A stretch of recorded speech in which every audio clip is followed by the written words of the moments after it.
people who were to be arrested. Questions have been raised whether the arrest was hinged or was based on the released report. Of course, Special Prosecutor said he's been investigating the workings of the Interministerial Committee on Illegal Mining since October last year. Indeed, they issued a statement to that effect in October of last year. Later on in the year, or earlier this year, the Office of the Special Prosecutor said that given that the report authored by the good professor to the Office of the President regarding the work of the committee has come out and it's become a matter of public interest, it will extend or hopefully extend its investigations to cover the report. So was the invitation in respect to the report or the general workings of the office? Also, why couldn't he be treated as a whistleblower? We will discuss that. And what happens to the other persons involved in the Interministerial Committee on Illegal Mining? Indeed, in that report, Professor Frimpong Boateng mentioned some names. In the committee itself, there were many other people.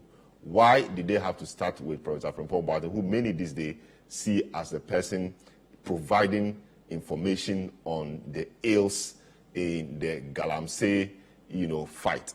We'll look at all of that with my guest today.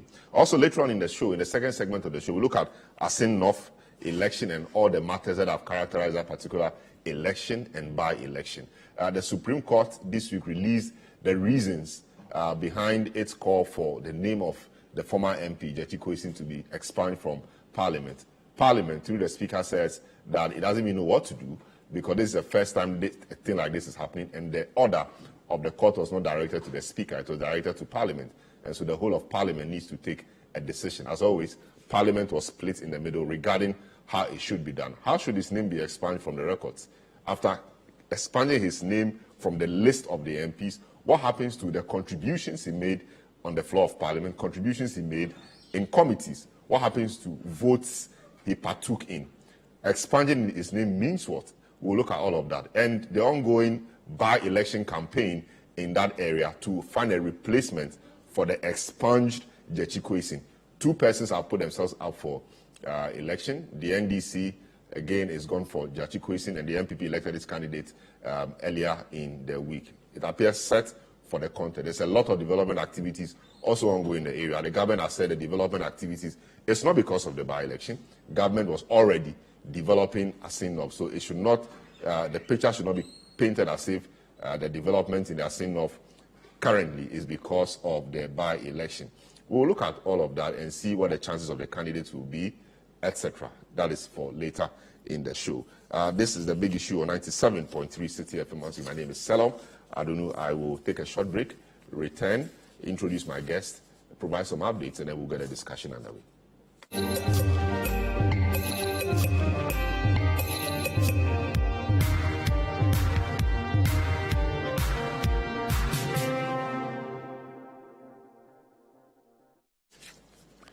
Yeah, welcome back to The Big Issue. The show is live and interactive. 02044470033, 0549986996. These are the text lines, and we'll be happy to have your messages so we can read them out to the rest of the world.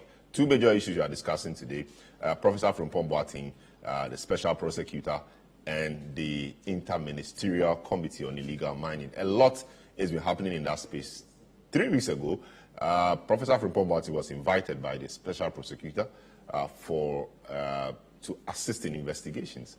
He was arrested when he got there and then subsequently granted bail. But before that, he was written to and told that he may come with counsel of his choice and that he was to be treated as a suspect. So questions were asked of him. Professor said it took about 2 hours or a little over that. And then he was later made to go. A lot has been said about that. Was Prof the appropriate person to be picked up at the time? Or was this particular call related to the committee report he authored, transmitted to the office of the Chief of Staff about 2 years ago, for which we saw no action? Or it was due generally to the workings of the committee? We will look at that. A lot has been said. People think that the professor is being targeted for whatever reason. And indeed, he has also been sued by 3 persons whose names he mentioned in the report: Gabriel Asoro Chiridakun, one John Oforiata, and then Captain Koda. These 3 persons have sued him for defaming them in the said report. The professor says he does not feel perturbed, he is not afraid to face the law, and that those people will be sorry. The professor appears to be talking tough. And so we will see how it goes. We will do the discussion here. And also we'll look at Assin North, what is happening in that constituency by election activities reaching fever pitch. Also, Speaker saying that he alone cannot expunge the name of Jechi Kwesi from the records of Parliament. It was an order directed at Parliament and not just the Speaker. This is novel. And so the question is, what happens to all his contributions in Parliament? We go through the Hansard line by line, and anywhere we see Jechi Kwesi and his contribution, we delete it. Or it should just have a legal effect that Jechi Kwesi never was in Parliament, but we leave everything else as it was. What happens to the votes he partook in? Do we say that because he voted in a particular matter, we take out one vote, not even knowing where he might have voted, and then what happens? These are the matters we will be considering. Indeed, a novel situation. We'll look at all of this today. My guests, I'll introduce them shortly. But just to provide you some update, the former Minister for Environment, Science, Technology and Innovation, Professor Kobina Frimpong-Boateng, is currently under investigation by the Office of the Special Prosecutor for alleged corruption or corruption-related activities in his role as chairman of the Interministerial Committee on Illegal Mining. The investigation is focused on potential irregularities in the activities and expenditure of the IMCIM. Professor Frimpong-Boateng, a renowned surgeon, revealed that he was arrested and subsequently granted bail a month ago when he was invited to provide answers regarding the IMCIM's activities and expenditure. It is important to note that in a controversial report to the Chief of Staff in 2021, Professor Frimpong-Boateng accused certain government appointees and individuals associated with the New Patriotic Party of involvement in illegal mining. However, during his appearance before the OSP, he was informed about the ongoing investigation into alleged irregularities in expenditure. After being interrogated, Professor Frimpong-Boateng was granted a bail of 2 million cedis. The investigation conducted by the OSP aims to uncover any potential corrupt practices and determine the veracity of the allegations made regarding the committee's activities and expenditure. The professor spoke in an interview with Accra-based TV3. Well, we waited at the lobby down there. That was my first time in that building. So then we got there around 10 o'clock, waiting for the lawyer, my lawyer. When he came, we were taken upstairs, I think to the 7th floor or so, where the office is. And then we were ushered into a room. I was given a chair, and opposite me was the chief investigator. Next to me on my right were my lawyers, 2 of them.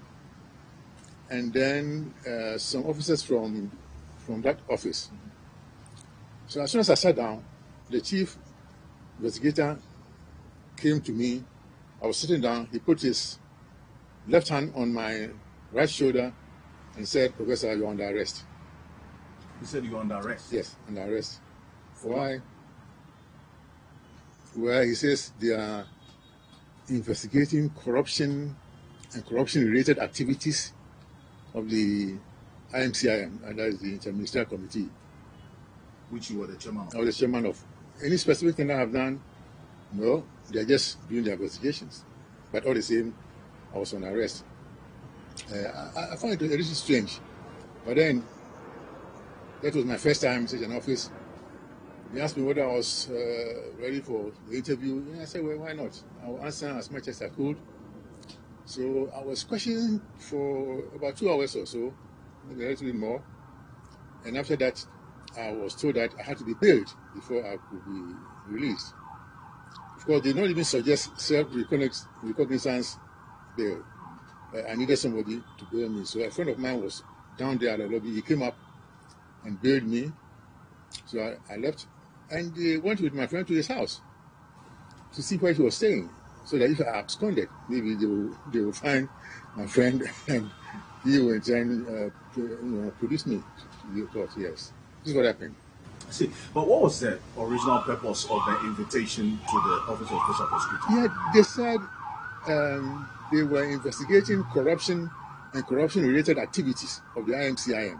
I found it a little bit strange. Anyway, that was the invitation. The Special Prosecutor's invitation? Yes, yes. I see. And so when the tour... That invitation came a day after I had received a suit from Mr. Gabriel Shirapu. I see. So after Gabriel Shirapu... I'm not saying that the two are related, but just the time frame. And what was Gabriel suing you for? Defamation. Defamation. So this 2-hour interrogation, the interview that you had with the investigator, did it give you an indication of exactly the corruption or corruption-related activity that... They asked a lot of questions. I cannot go over those questions now. Maybe I'm not supposed to do that. I don't know. It's a court, not a court as such, but they're doing their investigation, so I don't want to go into those details. But we went through a lot of questions, yes. I see. And did your friend tell you, or do you have any indication of how much the bail amount was? I heard 2 million cedis. 2 million cedis? This is what I heard, yes. But your friend didn't tell you exactly what? I think, if I remember, 2 million, yeah. I was told 1 million and then another million, I don't know, but I heard the figure 2 million. 2 million. Were you charged? No, I was not charged. You weren't charged? No. I see. And so it was just on the basis of that corruption and corruption-related investigation that you were. And have you been invited since? No, I've not been invited since. No, since no. No follow-ups, invitations? No, no. I see. But now this is coming out now that you have been you were arrested and granted bail. Why do you think this is coming up now after this happened 16th May? I really don't know, because when we were there were a lot of journalists at the gate. So they stopped me and wanted to interview me, but I didn't want to. I mean, when I'm not sure about things, about court things and investigations, I don't speak at all. But this afternoon, somebody called me and sent me a link that he read it from OSP online portal. I don't know whether that is true or not, but this is what I was told. As I said, it may not be true, so let's keep it that way. I see, but was it in relation to these excavators and the matters captured in your report, the missing excavators? Did they mention anything of the sort during that? As I said, they mentioned we go over a lot of topics. So, including the missing. I will not mention any specific thing, but we went through a lot of things. But as I said, I'm not very sure whether I'm supposed to mention them or not, because records were taken and we have the records. And did they make reference to the details in the reports that was leaked, your report? No. We didn't go over, I don't think we went over the reports that I wrote. I see. No. During that 2-hour period, no. There was no reference to the... No. I don't remember, no. Interesting. So, but, I mean, over the period, I'm sure you've had time to also look back at how the interrogation... Did the OSP give you an indication that you're going to be invited again?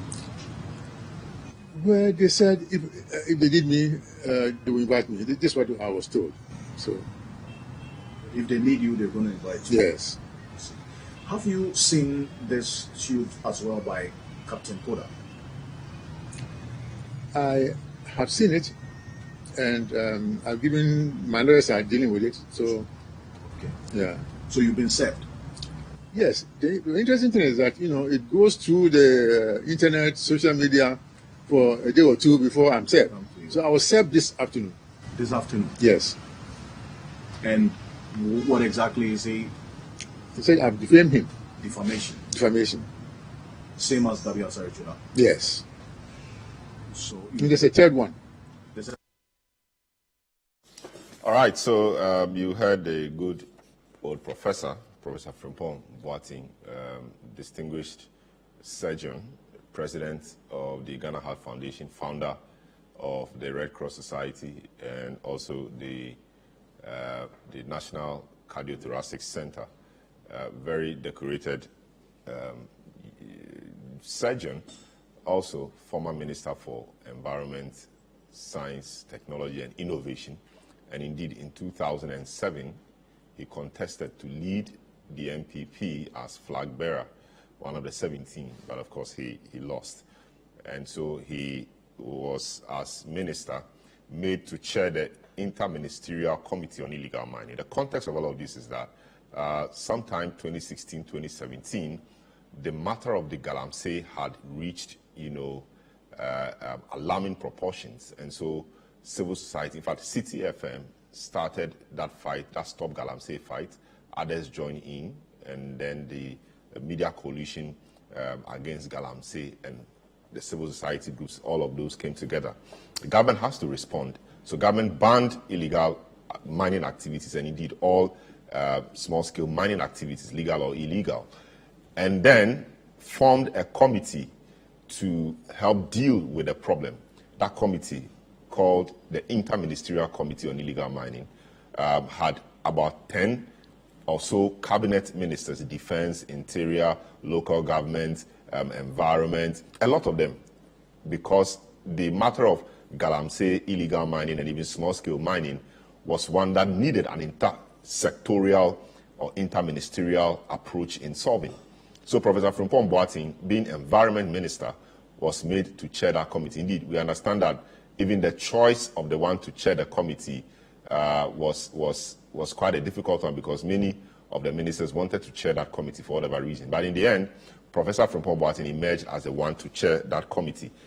They started work, but it appeared that at some time, according to Frimpong Boateng's report, almost all the ministers abandoned ship and left him and a few others to do the work. That became very difficult. It was a difficult fight. They were mining in forest reserves by powerful people. Sometimes it became difficult for him to control them. And according to him, in a report to be authored later, he reported to the president on a few occasions. The president really did nothing about those. He reported Gabi Asorochi to the president. He reported Osafo Mafu to the president. He reported a number of key names to the president, but nothing really was done about it. So that is the context. So the work of the Interministerial Committee is being quite controversial. Professor Frimpong Boateng himself has had his name come up because there were allegations that he was stopping people from mining whilst his son and a few others were doing the business. An allegation he has since denied. And there was also a leaked video or audio where the professor was purportedly seen to be saying that party in Hesika, which meant that the party needed money to prosecute the 2020 election, and so it was important to allow certain people to mine and all of that. I mean, that was a leaked audio or a leaked. No, he didn't say that. No. So a voice said so, and so that meant that the context of it, the key players of the system thought that it was important to allow certain key people to do the mining so they could generate money for the party. The party has also since denied all of that. And a few other things, have happened. There's been issues of excavators seized and those excavators missing, and about 500 of them we hear. The professor has said there were no 500 excavators. Quite a lot of things have happened. So when the special prosecutor in October of last year announced that he was interested in the matter because there were corruption and corruption-related activities to be dealt with, the whole country was happy. October, now March, the report leaked, and then in May, the special prosecutor issued a statement to say that it was going to invite a number of people, and Professor Frimpong Boateng subsequently invited and arrested and bailed. Just a couple of days ago, a few days ago, Frimpong Boateng said that he was arrested, and then we had all these details coming. Prior to that, we did not know that he had been invited and arrested and granted bail. So that began the whole discussion about whether he was the one to be invited or not. And questions have also been asked, why not? Because he was the chair of that committee. So you want to really start any investigation, you really have to start from the head, and that is what is happening. And we know that his secretary to the committee, Charles Bissiou, who was also named in that Tiger IPI investigation, was also invited. He is dealing with the matter using a different route. He is using the legal system to say that the office cannot investigate him again because there's another investigative body of the state investigating him or who just investigated him. An arrest warrant has been secured for his arrest, and he says that he will not honor it, and a few other things. We will delve into all of that. So that is the context of our discussion today. My guests, Franklin Cudjoe, President, Imani Africa, Dr. Clement Park, MP, Bolsa South, Richard Ahiangba, Director, Communications, MPP, Justice Abdullahi, Private Legal Practitioner, Dr. Ken Ashigbe, Convener, Media Coalition Against Galamsey. Gentlemen, you're welcome to the program. Let me start off with you, Dr. Clement Park. You are in Parliament, and I think you serve on the... Do you serve on the Lands and... No, I'm on Education Committee. Okay, sure. So you are in Parliament, privy to quite a number of things. When you first heard that a professor is being invited, arrested, and granted bail, what did you what first ran through your mind? Did you think that, okay, now we have a special prosecutor who is beginning to walk the talk? What ran through your mind?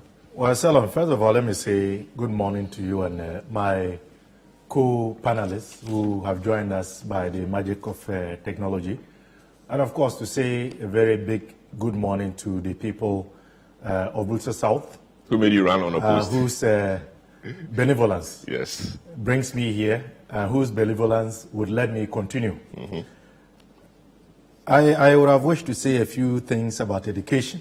We'll do with that. But yeah, maybe along the line, because it's a very important sector of our society, and it's bedeviled with a number of serious challenges. But be as it may, let's begin with the issue you have currently tabled.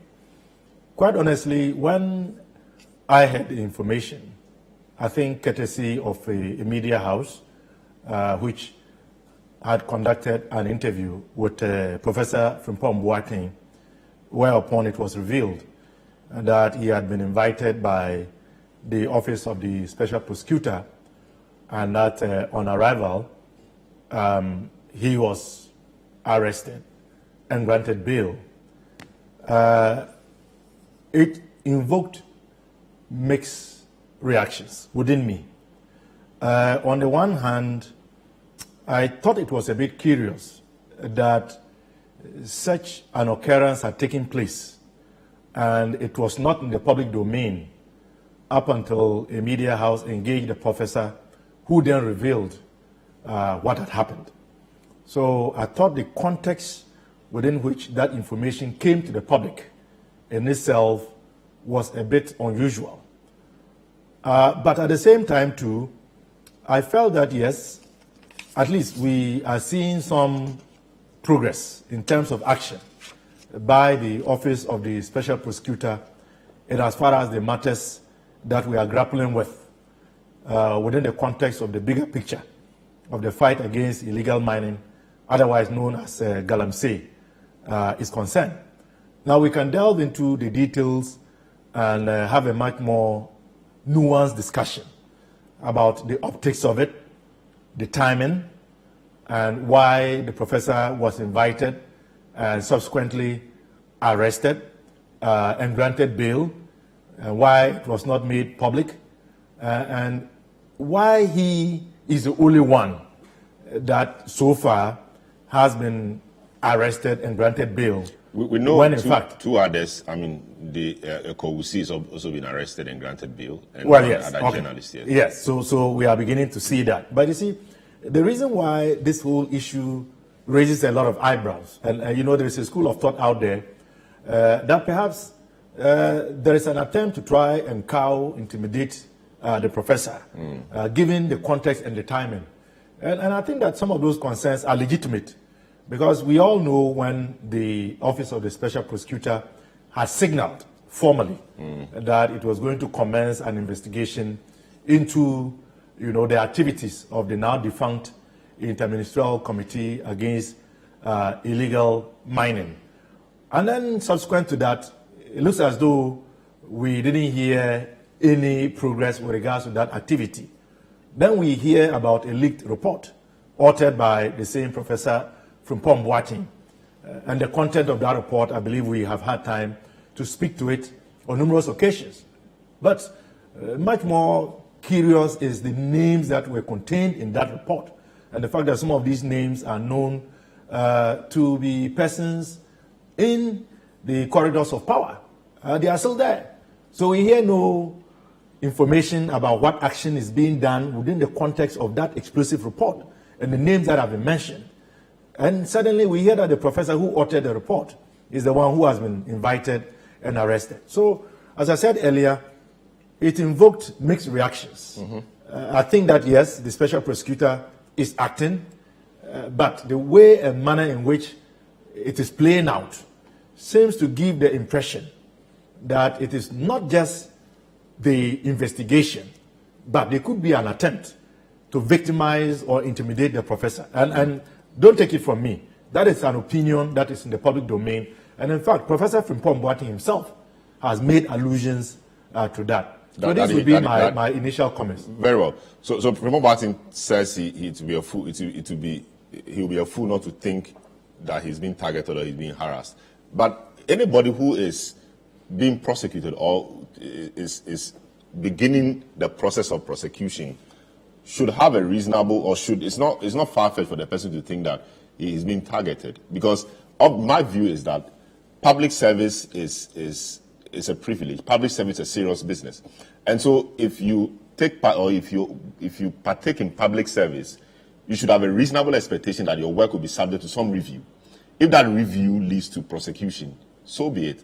And so if you feel you are clean and you are good, you've done nothing wrong, you should actually welcome the prosecution so that your story can be told properly and the court will acquit you or discharge and acquit you. And that is on record, and that nobody can hold it. So to say he feels targeted, etc., I'm not really sure how to. I agree with your narrative.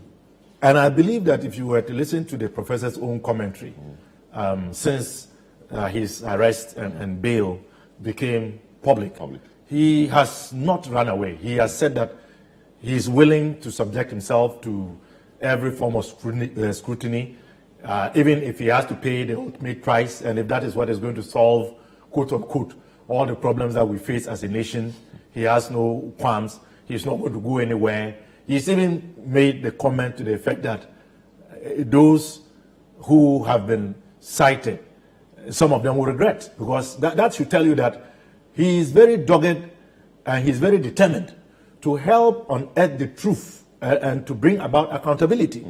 But I think where eyebrows are being raised is the manner in which it was done. For example, even after he had come public to indicate that he was invited, subsequently arrested and granted bail, you would notice that there was an attempt to try and suggest that he was not arrested, that he was not granted bail.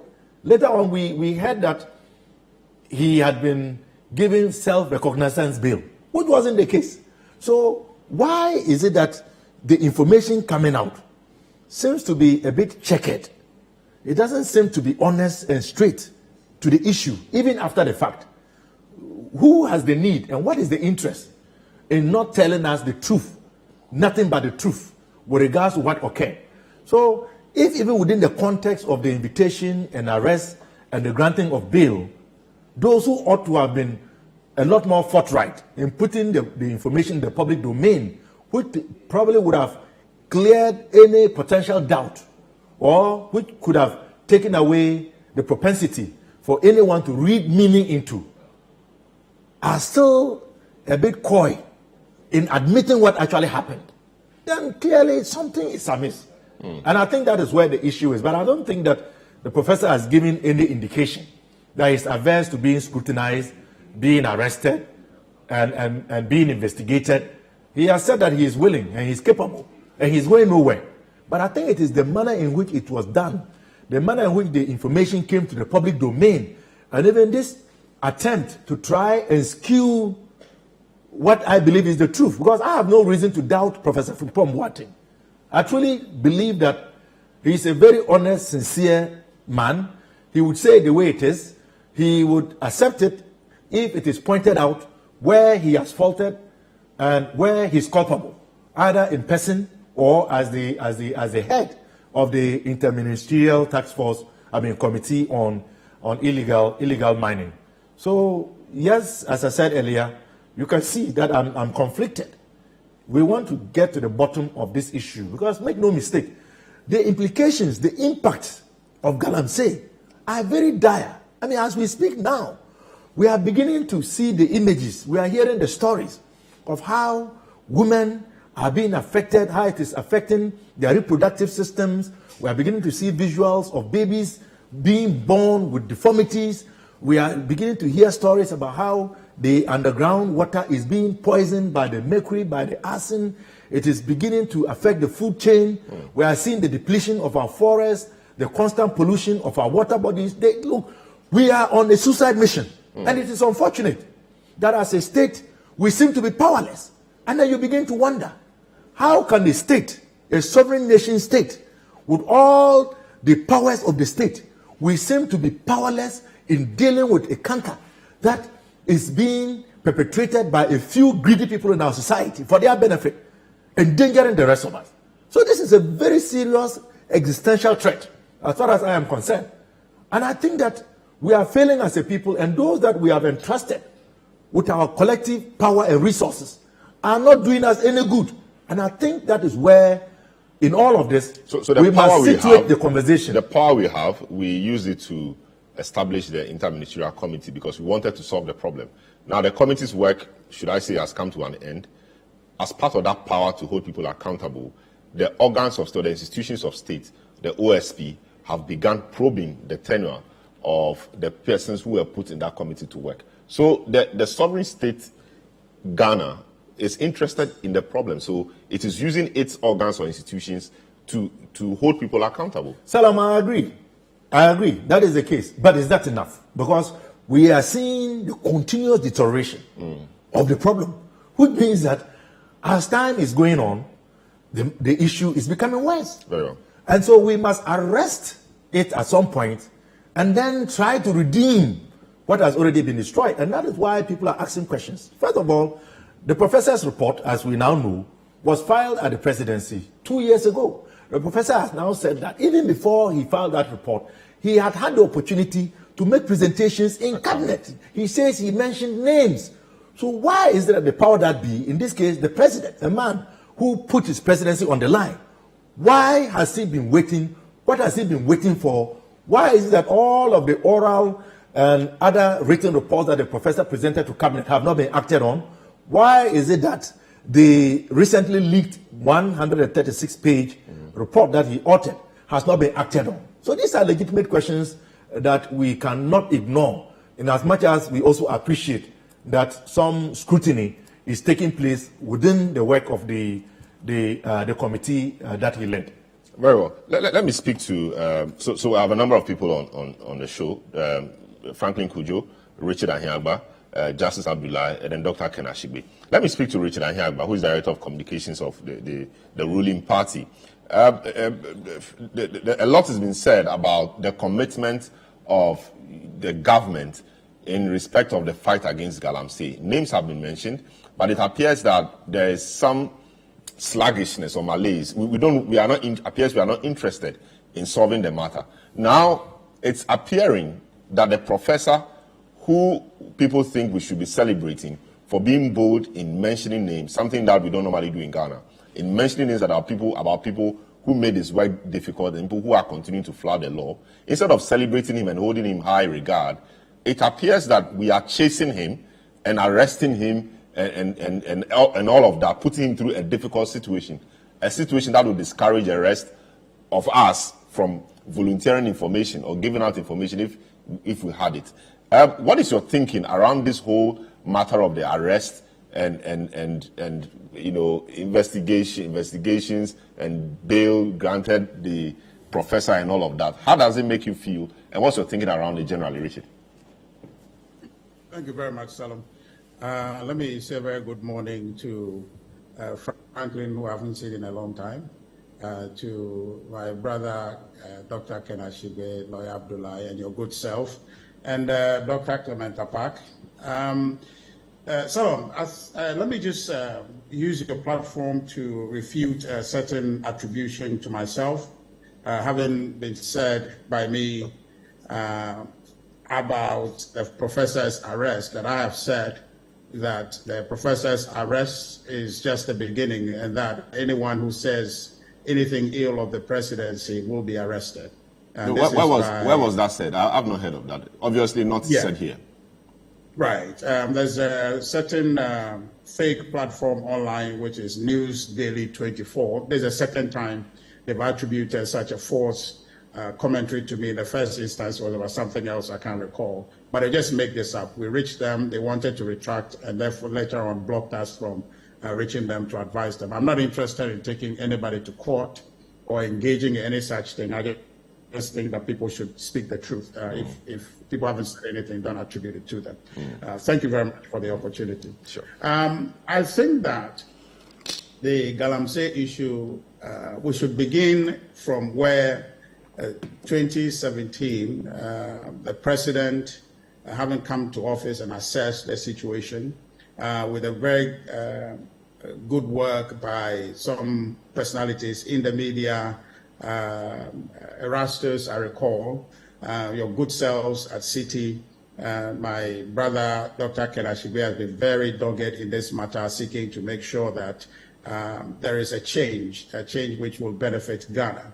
To stop Galamsey. I think that we should commend that effort.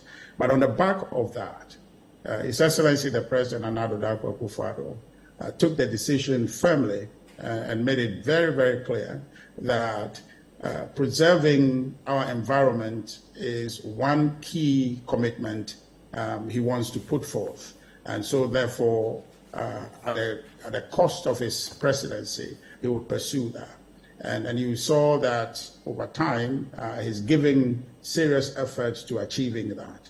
The setting up of the Interministerial Committee, whose mandate was clear, and resource was made available to them to prosecute that agenda in search of solution to stop the spread of Galamsey and the effect it's having on our society and environment. So on that point, I want to just be very clear that the president has given all there is a leader ought to give and signal out properly what direction he wants to move the country on the subject of Galamsey. So but Richard, are you sure he's given all there is to give? And that's quite a bold statement. Given all there is to give for it. I mean, there's a difference between setting up a committee, making proclamations or declarations, put my presidency and all that. But to say that he's given his, I mean, he's given all there is for it, leaves a lot to be desired. Yeah, no, not exactly. So I'm making a source argument for you. Yeah, so I mean, the premise, if we accept that premise, then yes, okay. No, I'll get to that. Very well. So I'm saying all the proper signals that a leader should give at the outset of fighting or stopping a menace that has direct, indirect, long-term effect on the environment, the president has given that indication from the outset. And the ultimate, and when I say that given all there is to be given, is staking his presidency on that. So there's a clear commitment to fight this. Now then you move to step two, having given all that commitment to fight Galamsey, then there is the layer where you have created the structure necessary to prosecute that agenda. And all the conversations we're having now is as a result of the work of that committee, creating some glimmers of hope when they got in terms of what fights they were committed or been commissioned to fight. And then in the same vein, we're hearing all sorts of things coming from their work. And that's where I want to separate the directive from the implementation of the directive and the issues arising out of that. That's where I think that there is a serious concern to be addressed. And that conversation is what we're having today, that having issued a clear directive, which we all commend, the implementation, the individuals assigned to implement that, for me, are the ones, if you look at, maybe dropping the ball. And with this investigation, we're going to find out in the fullness of time what really happened with the Interministerial Committee. And so that I don't want us to prejudge or to get to a point where we're saying that, oh, because Professor Frimpong Boateng is being brought in by the OSP, what about the other ones? Now, you want to believe, I want to believe, that he is the chair. Any conversation that begins with him will then reach everybody else who was on that committee. If in the process of time they have done anything contrary to the commission given to them, if they have done anything in furtherance of the commission given to them, that also will come. So I don't want to dive too deep as to even make a decision or make a statement on the appearance of the intimidation or victimization of the professor, which I think you have asked and inquired from Dr. Clement Park. I don't see how that is the case. I rather see that an issue has arisen. The person who is in the chair is being questioned. Now, if he has a global view of everything that Interministerial Committee did on pursuing the commission given to them by His Excellency the President, then he should be able to point to the right directions or the right individuals who ought to have taken certain decisions and failed to take those decisions or did not take them appropriately. Then the investigation will lead there. So I think that the special prosecutor has started from the right source. It will envelope everybody else who is part of the Interministerial Committee and their role in the prosecution of that commission that was given to them. So I think that on that score, I think we should allow the process of time and good because once the investigation starts, it will lead to whoever is in the chain. And Salom, you are a lawyer, so I think you will appreciate how that investigation will expand from that one single source and then be able to give us all a full picture so we can see exactly what happened and where people are at fault. We all would advocate for the appropriate sanction to be applied. Now, I want to just make a brief comment on Dr. Clement Park. I see the indignation. I see the attempt by Dr. Clement Park to politicize this on behalf of the NDC. I see the NDC, in fact, I saw the NDC in 2020, how they campaigned as though that Galamsey was something they had not seen, and so therefore, if they were in power, they would do otherwise. Salom, I want to put on record that the worsening of Galamsey, the situation we're in, how intractable it's become for us to fix, actually lends itself to the failure of the NDC at the outset. Really? But really, you know, I'm coming. Yes, I mean, the difficulty really is, I mean, it's been 6-7 years. You are in charge. No. I'm not blaming. I just. Yeah. So there was a reason why they were kicked out of office. Was that to solve the problem? No. But the problem the problem has worsened really. Okay. So I'm giving you a narrative. So much that if I were Dr. Clement Park, the way I'll talk today will not be as though that I have a solution and somebody doesn't have. In talking about Galamsey, we need to acknowledge that it's an intractable issue. An issue that all of us as society must bring our best efforts to bear in trying to solve. And that's why at the outset I was commending Dr. Kenashigbe, who has been persistent and singularly focused on how we find the best way to solve this problem.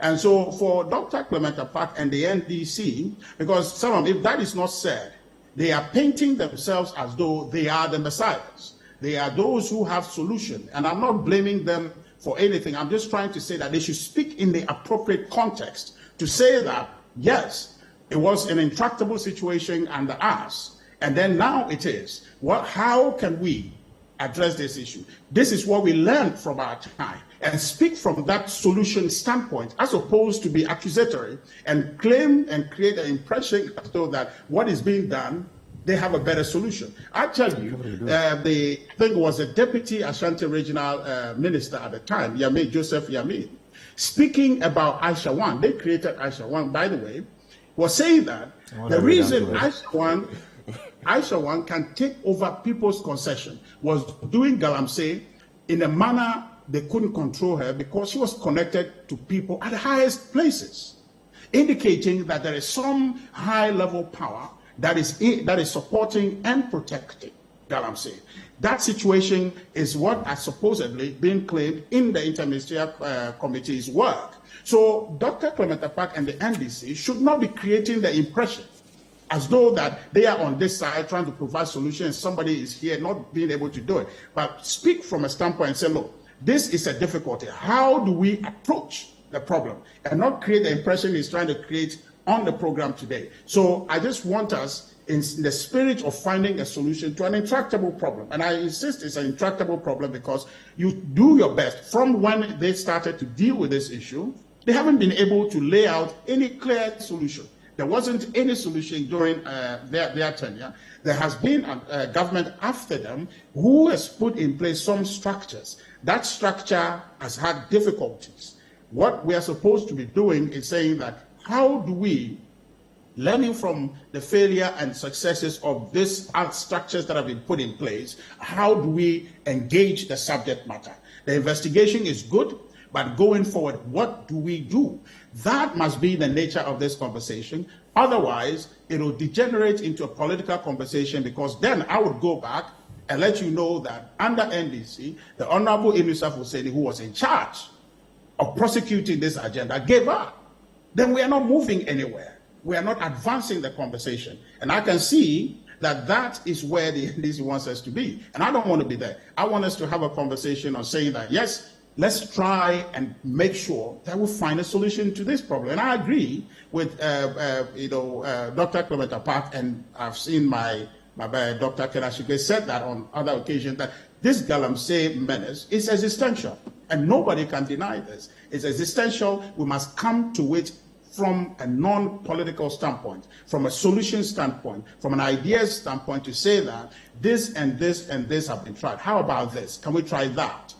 That, for me, will be a progressive conversation to have. And so, following from what question you have asked, I think that the investigation of the OSP must be allowed time to evolve.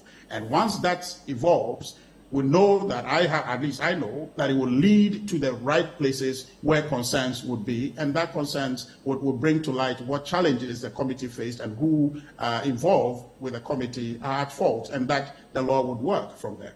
Are you not concerned that I'll give you time to respond.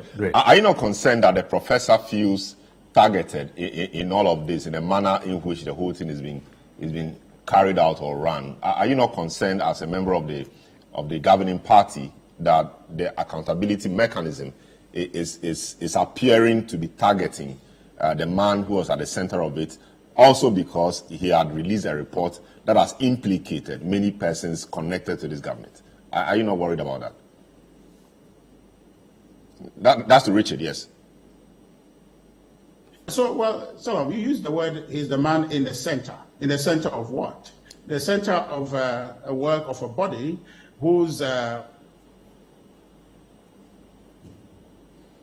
work is put under some challenge with the product they've delivered. And so he's the man in the arena. And if it is the chair, starting from then, I've just told you my understanding of the situation, that if you want to address the issue, you start from the head, or based on the report he has brought. They wanted clarity. And in fact, if you read the report, the so-called report that a former chair of the Interministerial Committee has brought, in its nature, it's not a report necessarily. It's more of a narrative, a putting together of things happening. So in its proper structure, if you're reading it, you need clarification. You need somebody to explain to you the connection of things. So it's not logical in terms of how you lay out a report. And that's what we expected the Office of the Chief of Staff to have done after receiving the report. Like you said, a connection, or piecing together of a lot of things. We needed the connection should be made properly. Maybe she should have invited him and we wouldn't have been having the discussion. But that's fine. Let me. Yes. What is the name? The Chief of Staff is an investigator. Where we are now, an investigator has the issue, and in trying to investigate the issue, needed to understand certain connections. So from the source, so the author of it. So I get a point. I get a point. You go to clarify, And that leads to one thing. And my belief is that will then spiral into the rest of the people who are part of it. And therefore, the proper picture will be painted. So I don't feel that he's being targeted. And at the end of the day, he is the man in the arena. And starting from him, I think will lead us to the rest who are involved, whether they performed admirably or something to be cautioned. Very well. I move to Dr. Ken Ashigbe, convener of the Media Coalition Against Galamsey. He's been at the forefront of this, and I'm sure he's had some engagements at the time of the running of the committee with the good old professor. Doc, you, of course, what were your views first when you heard that the good old professor had been invited, arrested, and granted bail? Given that I'm not sure, I don't know. Of course, I presume that you might have had some working, relationship with him because of your role as convener of the coalition and his role as a chairman of the committee as well. What were your initial impressions? Well, thank you very much, Salam, and good morning to all of us and to our viewers as well. When I heard the arrest, my first thoughts, was the coincidence and the timing of the arrest. Because I know that in October last year, the special prosecutor had then talked about the fact that it was looking into the work of the Interministerial Committee. And we also know about the back and forth that had been happening with the secretary to the committee. And, but then the Honorable the professor issues a report in response to a letter that was given to him on the 17th of February, that the chief of staff wrote to him, and he issues a report. And the report gets, leaked sometime in 2023. Then all of a sudden, you now hear that the professor has been invited. He was supposed to attend to the OSP with his lawyers, which for me, as not a learned person, immediately once they tell you may come with your lawyer, you know where that is going to go to. But the coincidence for me was very disturbing, especially if you consider the fact that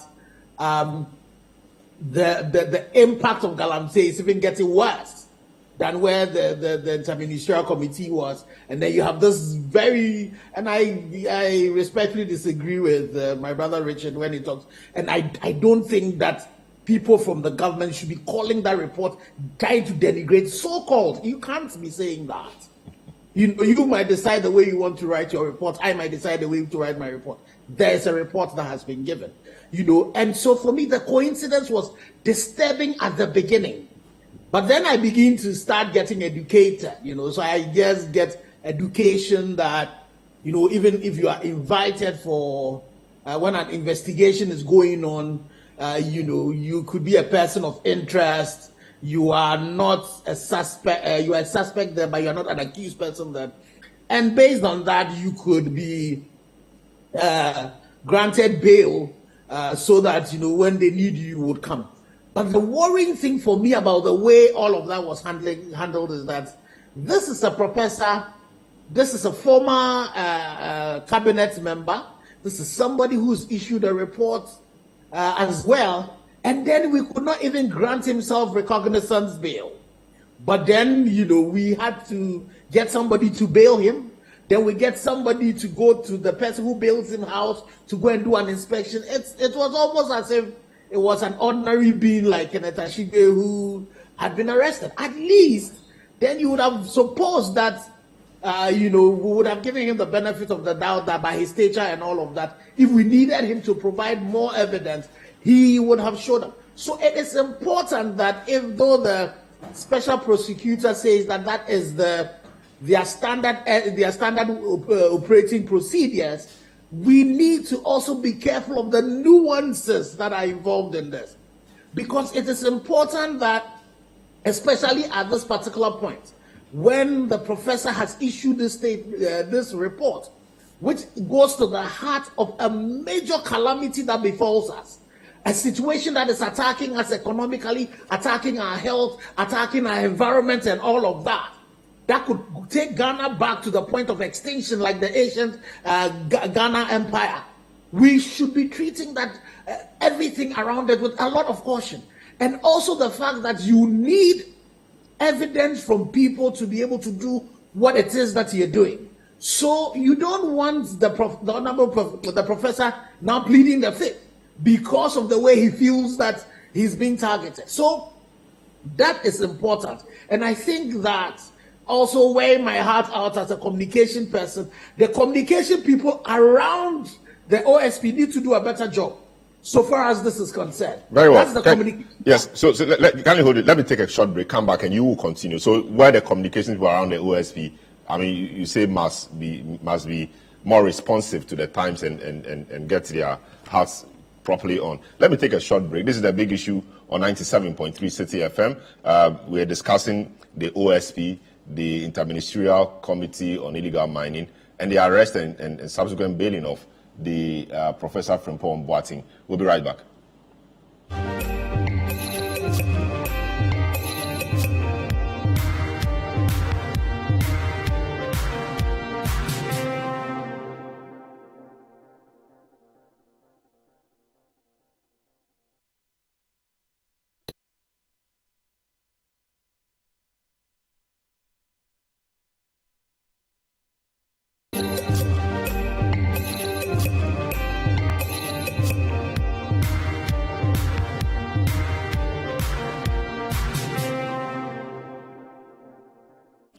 Yeah, welcome back to the big issue.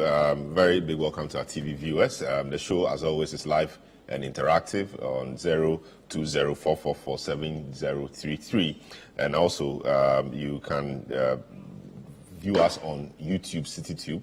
Drop your comments beneath the video, and we'll be happy to read them out. This morning, we're looking at two major issues. It emerged this week that Professor Frimpong Boateng was arrested sometime about a month ago by the Office of the Special Prosecutor, granted bail, and of course asked a few questions, part of the investigation into the work of the Interministerial Committee on Illegal Mining he chaired. And so we got that information this week. But a lot of questions have been raised about how the whole thing happened. Why should the office keep quiet on it? And so why is it now coming out? And the timing of it. He submitted a report to the Office of the President some 2 years ago or so. The report got leaked earlier in this year, and then a month or two later, we have the professor being invited. Others too have said, yes, why not? He was a man who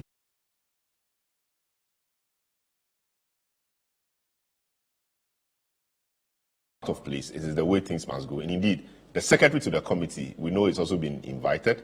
He has refused, and so an arrest warrant is been secured for his arrest. His lawyer says he will not turn himself in. That makes it a bit complicated, which means he has to be arrested properly. And so we await how that plays out. So that is what we are discussing generally. The professor says he feels targeted, and he's had a number of defamation suits on his head, one from Gabi Asoro-Chiridako, one from John Ofurat, and then one from Captain Koda, who is head of security at the Jubilee House, all saying that they've been defamed. Of course, they were all named in that report. So we're looking at all of that. The second part of the show, we look at the Assin North election, by-election, and all the matters arising from there. Supreme Court has said that the name Jechi Kwesi be expunged from the records of Parliament. What does that even mean? Does it mean that all contributions is made to Parliament should be deleted? The votes he partook in, what happens to the outcome of those votes? I mean, how do we go about it? The Speaker said it was not a directive or an order directed at the Speaker, but to Parliament. And given the nature of this Parliament, indeed, the matter split the House into two. So we don't even know what direction they are going. There's a by-election on the 27th. We see how that plays out. And there's a lot of development we hear in that area. And both political parties have selected their candidates. And they have both moved their head offices, I should say, to Assin North. Meaning Assin North is seeing a lot of economic activities as well. The hotels are fully booked and a lot of things are happening there. We'll get into that in the next part of the discussion. My guest, Franklin Kujo, President, Money Africa, Dr. Clementa Park, MP Busa Sir Richard Anhagba, Director Communications, MPP Justice Abdullahi, Private Legal Practitioner, and Dr. Ken Ashigbe, Convener, Media Coalition Against Galamsey. Before we went on break, Ken Ashigbe was on the floor and he was speaking about how the Office of the Special Prosecutor should take PR and communications seriously. I think his view is that they were a bit sluggish in coming out with information regarding the arrest of the professor. Ken, you said you may dilate on that matter. Yes. So the issue of the optics and the whole PR around it is important because of the very public interest nature of this and the fact that you need the people behind you to be able to prosecute a bigger, challenge that lies ahead of you. The way even the professor was handled. The fact that you had to go to, you keep him for 4 hours, after a report that he's presented for how long ago. You also go for his bail, you go to his home, you go to the home of the person who actually, bailed him for somebody who, is not a flight risk. So all of that is really important. And I'm hoping that the OSP will look into that. And I hear Richard when he talks about the fact that, the professor was the chairperson of the committee, and then we know that the secretary has also been invited. But then they are not the only people. In terms of the report, they are not the only people named in it. In terms of the people who also were responsible for this committee, there were other ministers. So he was, just a little bit above his peers who were working in this committee. He was an exalted member of the committee. Exactly, just that. But if even you take corporate governance, for example, if it was a board, you have a chairman, but you also have responsibility. But Ken, the concern really is that of course, we don't know if the special prosecutor's conversation with him was solely based on the report. I mean, he says he doesn't even remember a lot of the things he was asked, maybe because he didn't want to say or he didn't remember. But even if it was based on the report, he has made certain averments in the report. Was it not standard practice, or is it not the way to go that the one who chaired the committee, the one who is, principally responsible for the work of the committee, who has authored the report, given the circumstances and everything, should be the starting point? And of course, the arrest and all of that, we can deal with it. But it's quite standard practice that once you are admitted to bail and there's a surety to be justified, etc., they need to investigate the background of the surety. They must know his house. So, given Professor's narration himself, he had reasonably anticipated that this will happen. My view is that he was asked to come with his lawyers, with a lawyer of his choice. He went with 2 because he knew what could happen. And the lawyers, I'm sure, advised him. Now, he didn't just go with the lawyers. He went with somebody who could bail him, because the lawyers would have told him that this is how the office works. Once you go there and they find that, in fact, I was told even the letter inviting him said they were treating him like a suspect. Once that comes in, you could be arrested. And the next thing is you will be bailed. Whether it's self-recognizance or not, you will be bailed, or the issue of bail will come up. Now, he went with a friend. And my point is, he just didn't go with just any friend. He went with a friend who could bail him. And so 2 million bail, the friend was worthy enough, the friend was a man of substance enough to be able to stand or to post that bail, or to be able to, he was worth more than 2 million, or about 2 million. Not many people are worth that. And so he was adequately prepared. So to paint the picture as if he didn't expect all of this, I'm not sure will be representative of what the office of the special prosecutor may be intended to do. Of course, the communication you talked about also is important. That's what I think. I just wanted to put that across. Well, Salam, you see, I hear you say all of that. The letter talked about the fact that he may bring a lawyer of his choice. So definitely he should have known that, this is the office of the special prosecutor. You don't go there when they write to you to go and drink tea, or go and drink akacha. That's not what you do. And biscuits. Well, you don't do that. So that point is not in doubt. But you see, you also definitely, the special prosecutor we know is in terms of legal standing, I am saying that when you have somebody of that nature, 2 things. One, somebody who his standing and the fact that the person is not a flight risk, you treat the person separately. Second, for a prosecutor, you know that at some point, even some of your accused persons you can turn them to become prosecution witnesses. So you need to treat them in such a way that you don't let them start feeling, threatened, where then they decide that they will not cooperate with you. If you are not careful, then you then will stand the risk of losing, everybody else. So for me, speaks to the public. It's also very important.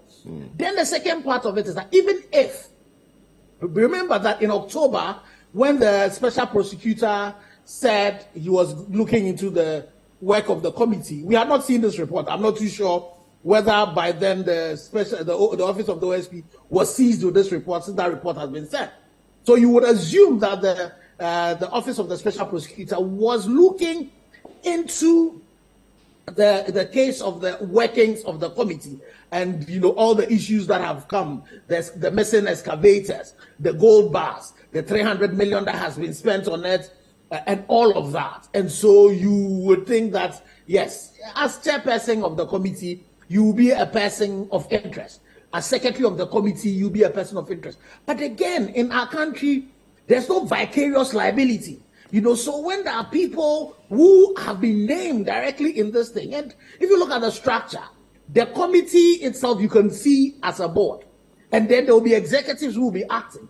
So you want to, as you call the chairperson, people who have directly been named in some of these issues, you want to see them. So still wanted to give the office of the special prosecutor the benefit of the doubt. It is important that in the coming days, we see that it's not only the professor that has been invited, but others as well. And then we have an indication that when they also come, the treatment will be equal. Salom, you cannot run away from the fact that this invitation or arrest is happening. Has been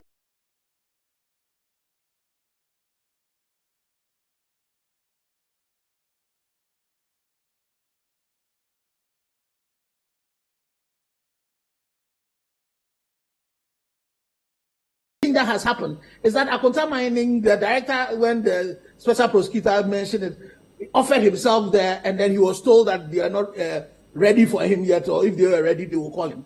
And this is one that you have the evidence of the face of it. The minister for the sector, the regulator for the sector have shown clearly that this man is involved in an illegality which sins against the Minerals and Mining Act.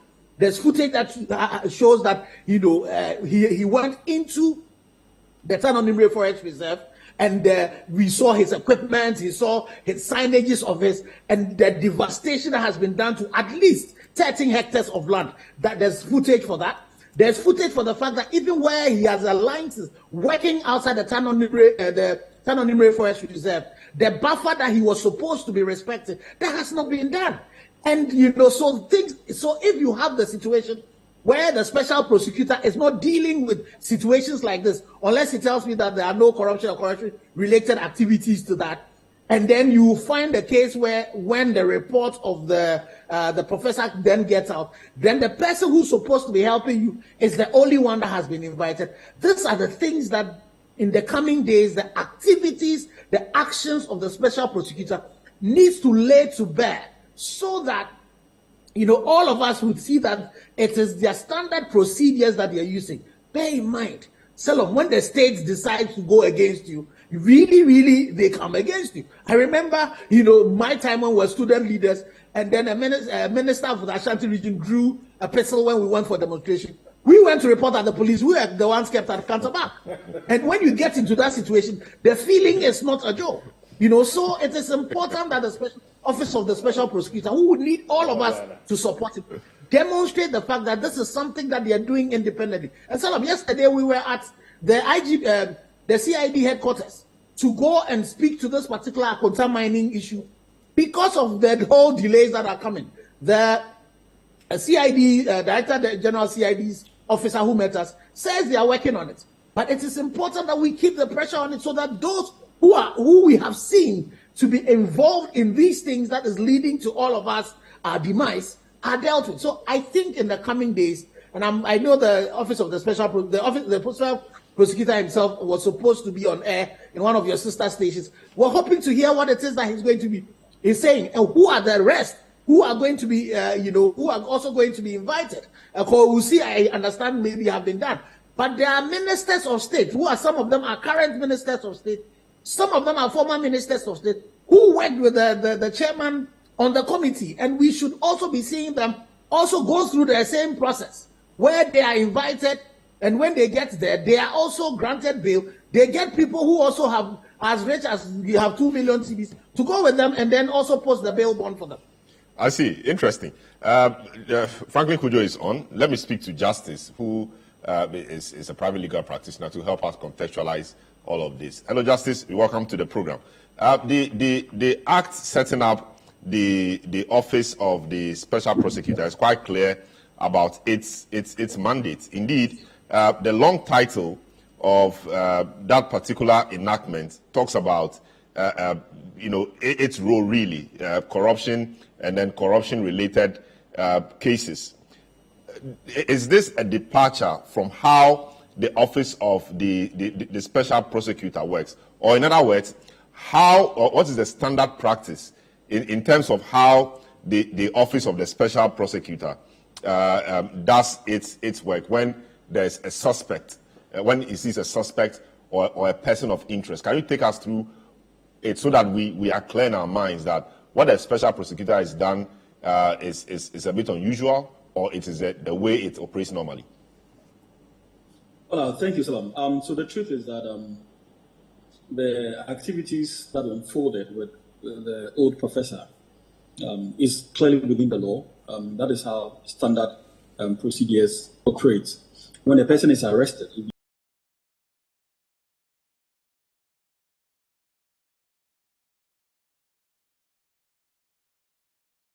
be informed of your right to counsel if you have any, or if you wish to have one, and having been informed of all these basic constitutional rights, you'll be informed that you have the right to give statements or not to, if you wish to, and that if you do not, it will still have to be taken down, right? That indeed you do not intend giving any statement. So these are standard procedures. Now, when these are done, and for whatever reason they would want to either admit you to bail, if they want to admit you to bail, you would usually be required to have a surety to stand in for you in case you are not available. Then that person could be the go-to person in finding you, sort of. So, and that is also normal and standard.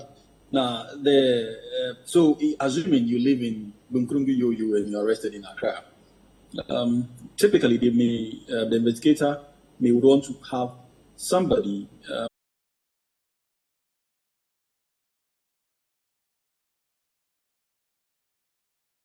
a resident of a particular house, and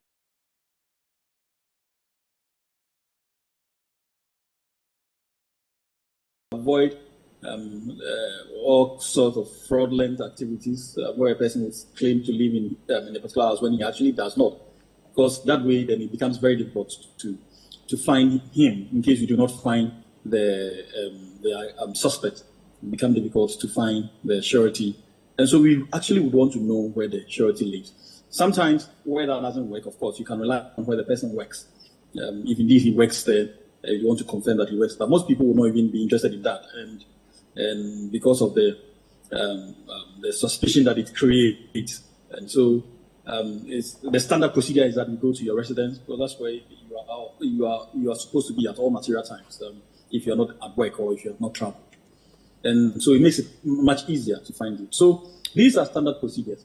And indeed, it's also a standard procedure that if the suspect is known here, meaning that usually popular persons that we are all supposed to know where they live, what they do, their entire activities are within the public domain, or where there is some degree of certainty that the person will not escape, or as Professor Ashibi calls it, not a flight risk. Then such a person is usually accorded self-recognizance. What self-recognizance simply means is that you wouldn't need anyone to stand as a surety for you. You would personally be made to sign your own bail bond and walk home the same way you walked in. and you are still under arrest, it doesn't change the face of what happened in the past. And these are standard procedures, whether you are with the police, whether you are the special prosecutor, they do not have any special regime when it comes to that. So it's the same regime that they operate with. And so there's absolutely nothing untoward about it, except in this particular case, the person that we're dealing with. Nobody would have expected or thought that the professor will be taken through all these procedures. I mean, for crying out loud, he's a former minister of state. I mean, there's no Ghanaian who doesn't know Professor from Pombati. So when you start taking a person through that kind of thing, then it creates more suspicion and more mischief, because everybody will be wondering why this kind of rigorous procedure being meted out to him, because this is not a person who can even escape. Granted that he even leaves the jurisdiction, he's the easiest person to be arrested out of the jurisdiction and be repatriated if need be. And so, I mean, I can understand that a special prosecutor may not want to go through that procedure, but truth is that it's much easier to put it out there, either through Interpol or any other investigative medium, that, well, we need Professor Pombati, and we know he's within your jurisdiction. If you may assist us to arrest him and bring him back to Ghana. It's so easy and simple. So it creates a lot of suspicion when all the things we heard are indeed what actually happened. And I have no doubt to believe that what the professor has been putting out there is likely to be indeed what happened to him. But having said that, I think that we may also have to understand the background of all this, that, see, the entire fight against galamsey and corruption was not initiated by the executive. I mean, definitely not by the president. And so the commitment of the president is clearly in doubt. And so it appears from what is happening to the professor that really it's just corruption fighting corrupt fighters, if you want to call it. Because let's remember that CCTV and your other colleagues started all this. It took a long time before the executive joined in the fight against corruption. I mean, the fight against galamsey, which for me is indeed a bedfellow. I mean, to corruption, the fight against corruption. And so every time you hear galamsey, automatically the next person is corruption.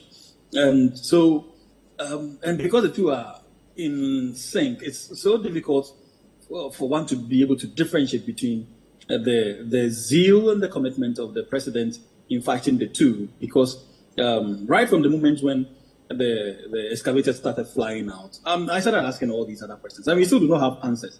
So when the committee or the security agencies arrest these persons, let's all remember that it is not only excavators that are arrested. Human beings are arrested. Monies are retrieved. Gold in all its raw states are also retrieved. The chemicals used in processing these golds are retrieved. But you never hear of any of these items where they end up. I do not know if anybody has accounted for where the monies that are retrieved from these persons are, because these people really operate with cash. They do not operate with other forms of payments activity, very limited. Most of the activities are operated with cash. And so they are always liquid and huge sums of it, if you want to call it. And so the monies that are obtained from them, the gold in the raw states that are taken from them, the chemicals that are obtained from them, where do they end up? Who takes them? Who has accounted for any but just who better to answer these than the chairman of the committee? I'll come to that point. Okay. I'll come to that point. So what I'm driving home is that right from these moments when these questions, I started asking these questions. Of course, nobody has given us any responses to them. Then came in the ANAS investigation, which mentioned Charles Bishu and other persons.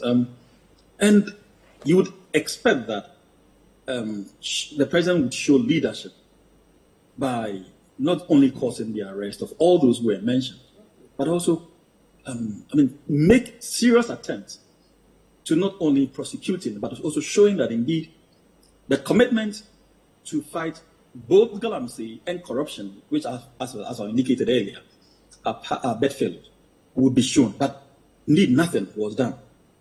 Absolutely nothing was done.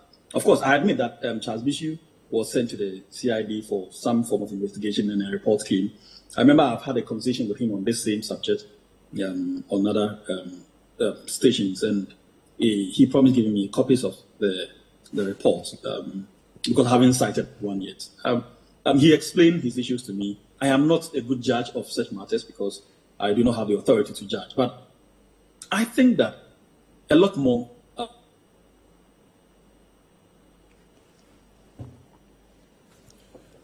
all right, from on some of these matters. Now, following from that, came in the issue of Professor Frimpong Boateng's leakages and his the reports that he alleges to have made to the president during cabinet meetings and other matters, mentioning specific names of interest. The weird thing is that none of these persons have been acted upon. Nobody has been invited. Nobody has been arrested. Nobody has. In fact, what you are rather hearing comments in the media and, of course, to whitewash possibly the entire narratives. Some have decided to go to court suing the old professor. Very good attempt. But how does that, I mean, how do those cases take away the report made by the professor and indeed the specificity with which he gives the details? How do all those matters simply just get shrouded in secrecy and treated as though they do not even exist? You see, it then creates suspicion and indeed mischief in the minds of every watcher that the investigation, the arrest of the professor, is a clear attempt to simply cover up some of these matters or gag him, sort of.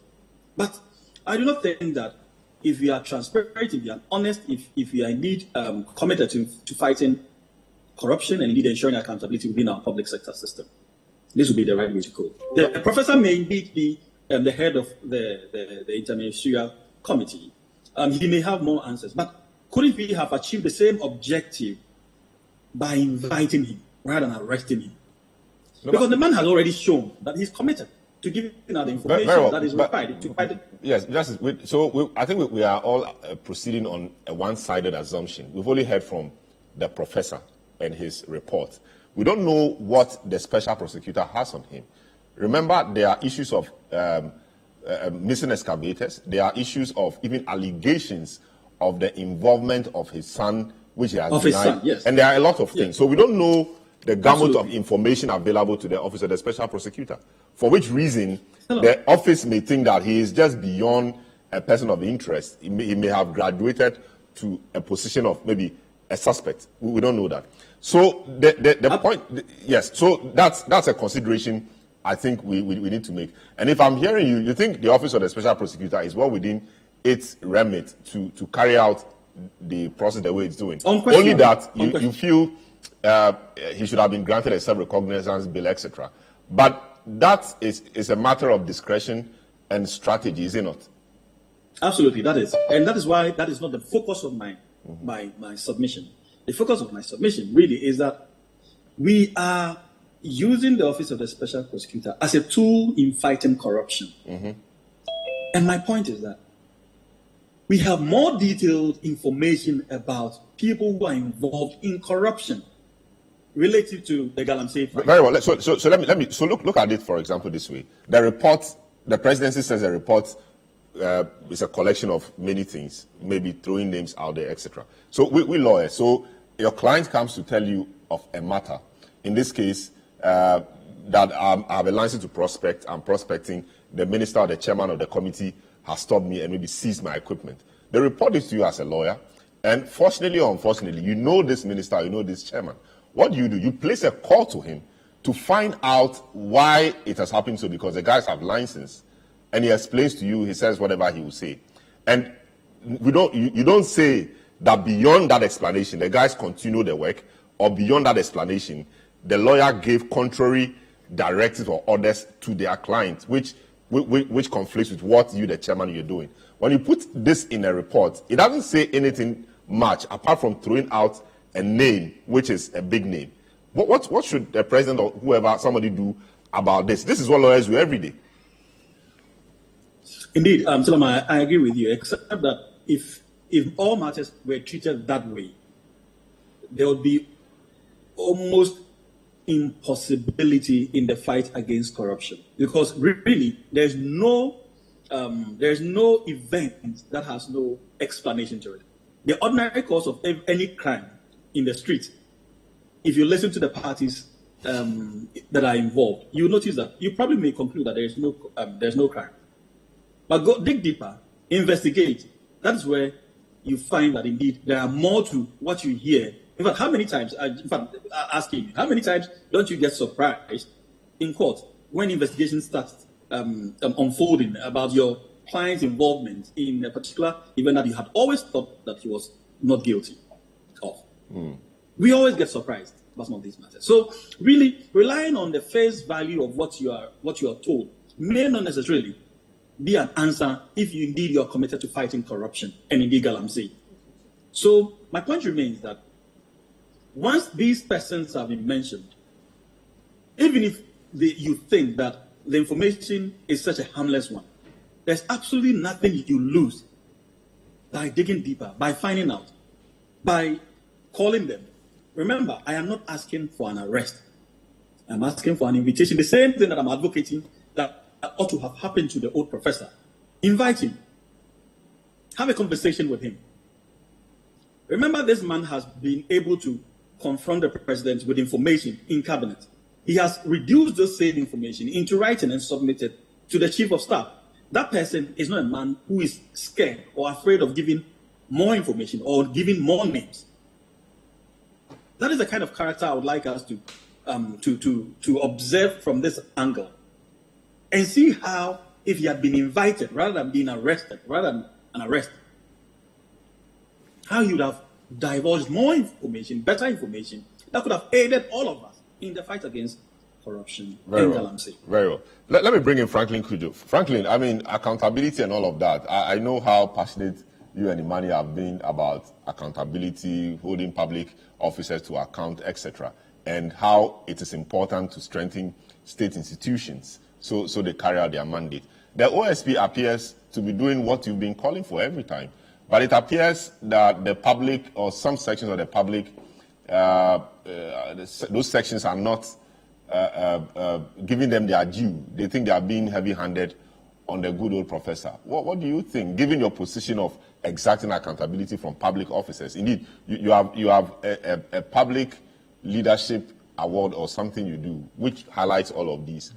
Given your peculiar situation, putting the good old professor on one side and what the OSP is doing, and you be in the middle, how do you look at all of this? You think the OSP is chasing the man for nothing, or you think the professor has questions to answer? Well, good morning to you and my good friends. Well, look, you were referring to Imani's Inspirational Public Sector Leadership Award. Exactly. Well, we do that not because we don't think that the public sector essentially can do no wrong, or members of the public sector can do no wrong, but essentially to single out for praise actions or activities of these officers that are exemplary. Well, yes, I'm a bit ambivalent on this matter, if you ask me. But I have to put that also in perspectives. And in perspectives, I would like to refer to the happenings around people like Domelevo, especially, and even the former special prosecutor.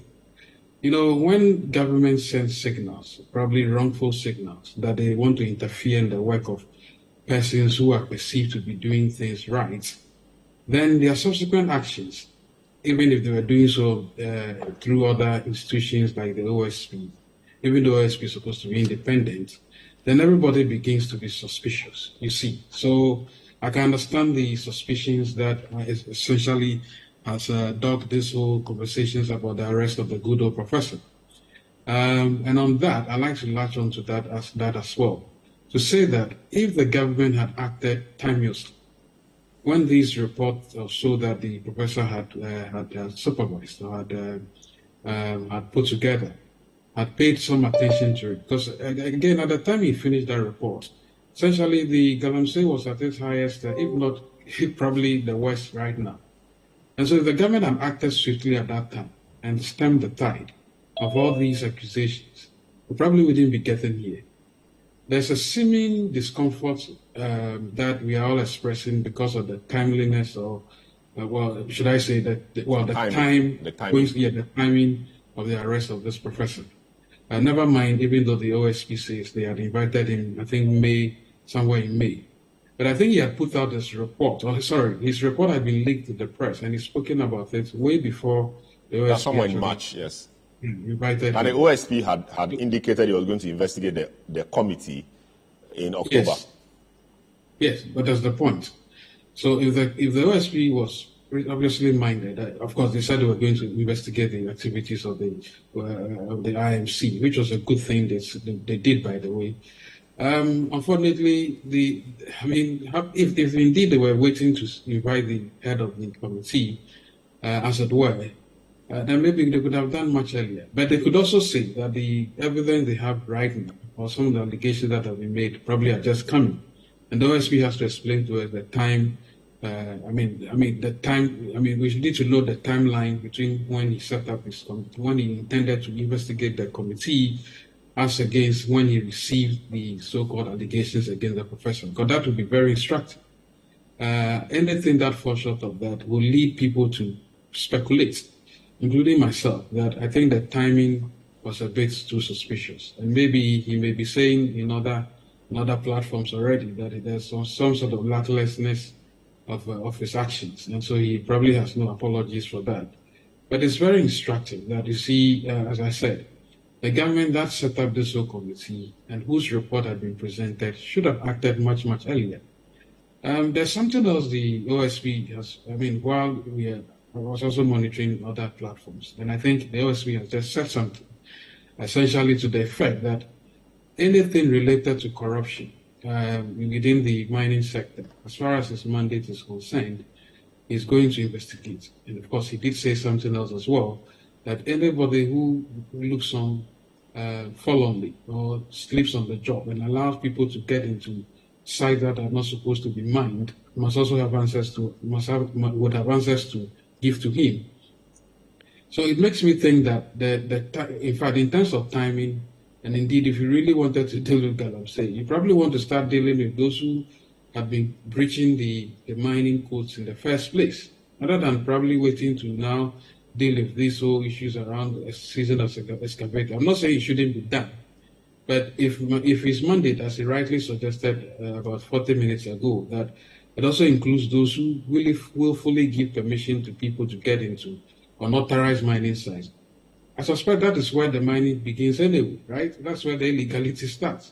So you probably want to start from those people and let us know what has happened to them before you get to the aftermath of their illegal activity. You see where I'm saying that I'm a bit ambivalent in this whole matter, because you see, once you say you are investigating corruption and corruption-related activities, there's a timing to this particular crime, which is illegal mining. I thought we'd rather be interested in those who are giving access to these persons, and then maybe I don't have to prescribe his work to him. But for me, logically, that's what I inferred from his answers a few minutes ago. So again, back to how I think the government have acted. The government had acted much swifter when this whole matter came to a head. We probably wouldn't be getting here right now. So unfortunately, that's all I've got to say on this matter. As I realize it's a fluid situation, the OSP still insists that he thinks the evidence he has is so strong against the professor. That's what is indicated, by the way. And so we probably have to wait. I'm hoping that his actions and his intervention will finally put the matter of illegal mining to bed. If it does not, then we're wasting our time, wasting everybody's time. Because I think we have a clear, given what he said so far, I'm inferring from him that his actions would lead to the end of Galamsey. Otherwise, if it doesn't, he probably would have wasted our money as well. That would be great news that all of this will lead to the end of Galamsey. But of course, because you see, because I'm inferring from the comments he made. I'm sorry you probably not, but you hear it later. That if he's investigating corruption and related matters, and he did cite the fact that anybody who slept on the job and allowed people to enter sites that are not supposed to be mined and did mine would also have questions to answer. So it looks to me that's a 360 view of the whole matter, right? Maybe we should have had him much earlier than buying drones and pretending to be fighting Galamsey, wasting all these monies and wasting all these monies on so-called conferences and everything. But as I say, he should also allow Ghanaians to speculate because of the way government has actually acted when it comes to office holders like Domelevo and the former special prosecutor. But what will you say about the seeming blackout on the invitation and arrest and subsequent bail of the good old professor? Of course, this is quite a departure from what we've seen in the past, where investigative bodies just arrest people, detain them for several hours, etc., without any real information to the public. The Office of the Special Prosecutor has tried to be providing information to the public periodically. Even on the professors, even in May, there was some information. The only thing which has been lacking has been the post-invitation.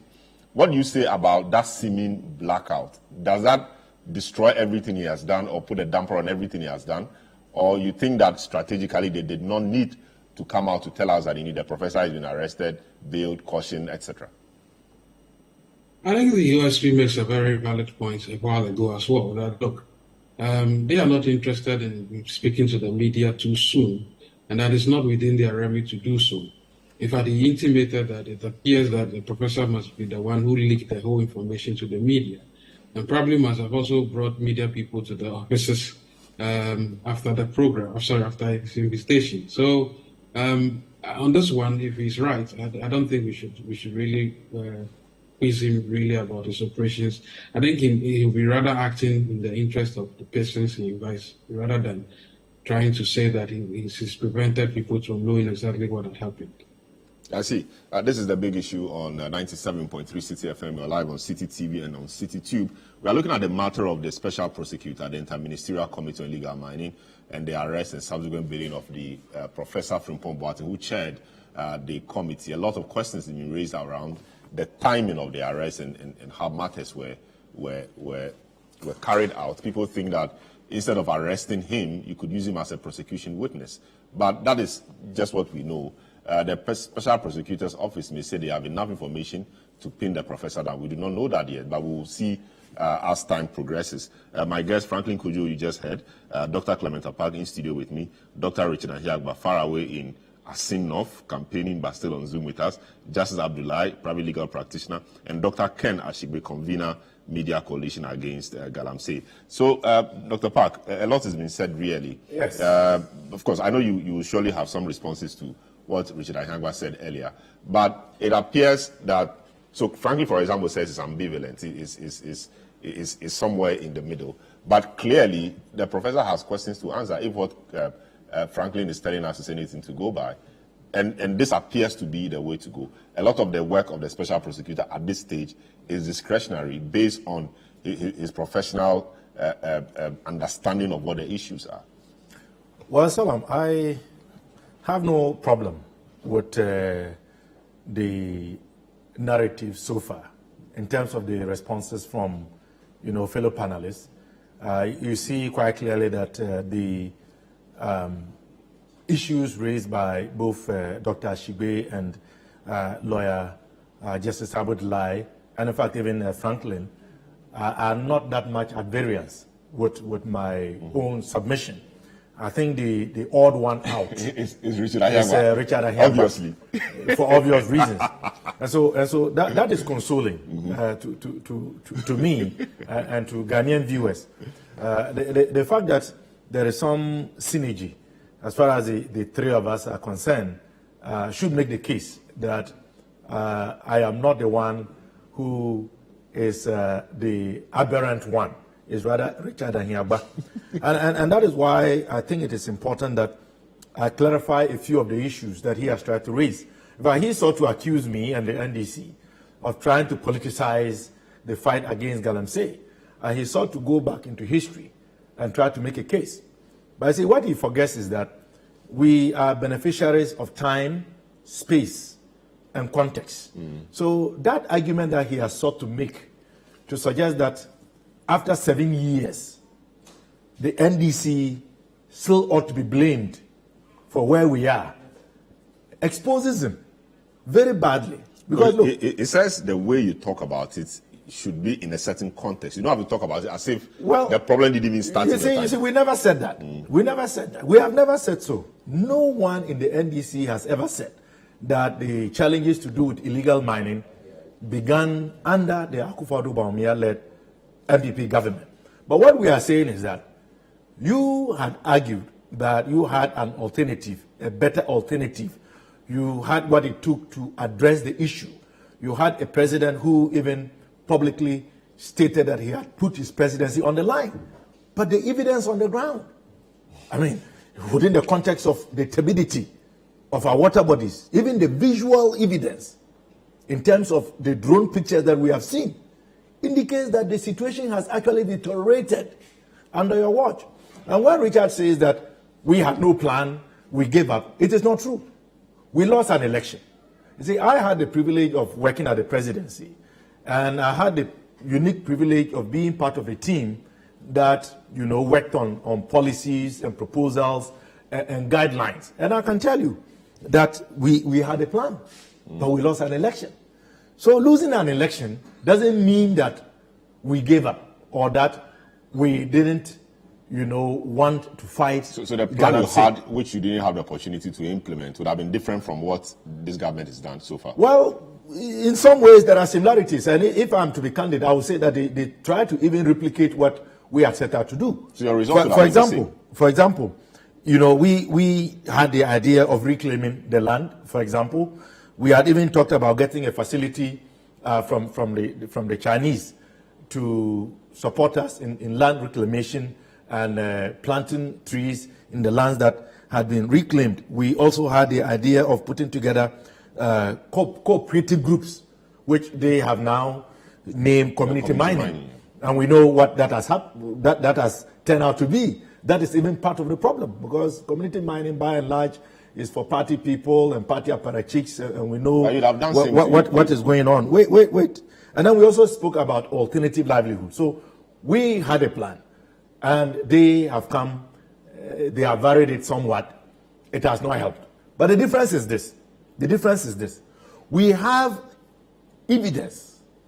We have concrete evidence showing that party people, government officials, people even mentioned to be working in the higher echelons of power. I mean, you know, Professor Frimpong Boateng's report is very clear. You have the likes of Captain Koda, he mentions Gabi, he mentions Niteko, he mentions Opon Nkrumah, he mentions Charles Owusu, he mentions the Chief of Staff aide, Protozwa, he mentions Dr. Kwam, a former MP, he mentions the late Sir John, who even gave out 48 forest reserve permits for work to be done, for mining to be done, prospecting or not, in forest reserves. We have the issue of Akunta mining, as Ken Ashigbe has mentioned, time without number. And we know that this is a mining company owned by the Ashanti regional chairman of the MPP, clearly engaged in illegality. The visuals are there, the videos are there. Even the current Minister for Lands and Natural Resources had cause to write formally about the illegal activities of Akunta mining. And what did we see? The president, as he has come to be known, the clearing agent, sought very quickly to clear Akunta mining of any wrongdoing. And so Richard is rather the one who is trying to, if you like, clothe what is wrong by calling out some of us for trying to politicize it. But I think what he thinks is that we should have a national approach to resolving But how can you have the national approach when you have all of these variables, you have all of these entities, you have all of these persons who are implicated, walking away freely without being held accountable? Where do you begin the national dialogue when those who ought to be fighting this menace, those who we have put in authority paying them with our taxes, are said to be complicit, and they are walking about freely. How do you start the national conversation when no action is seen to be done to bring them to book? That is where the difficulty is. Special Some prosecutor and work the ought to be CID done. are acting.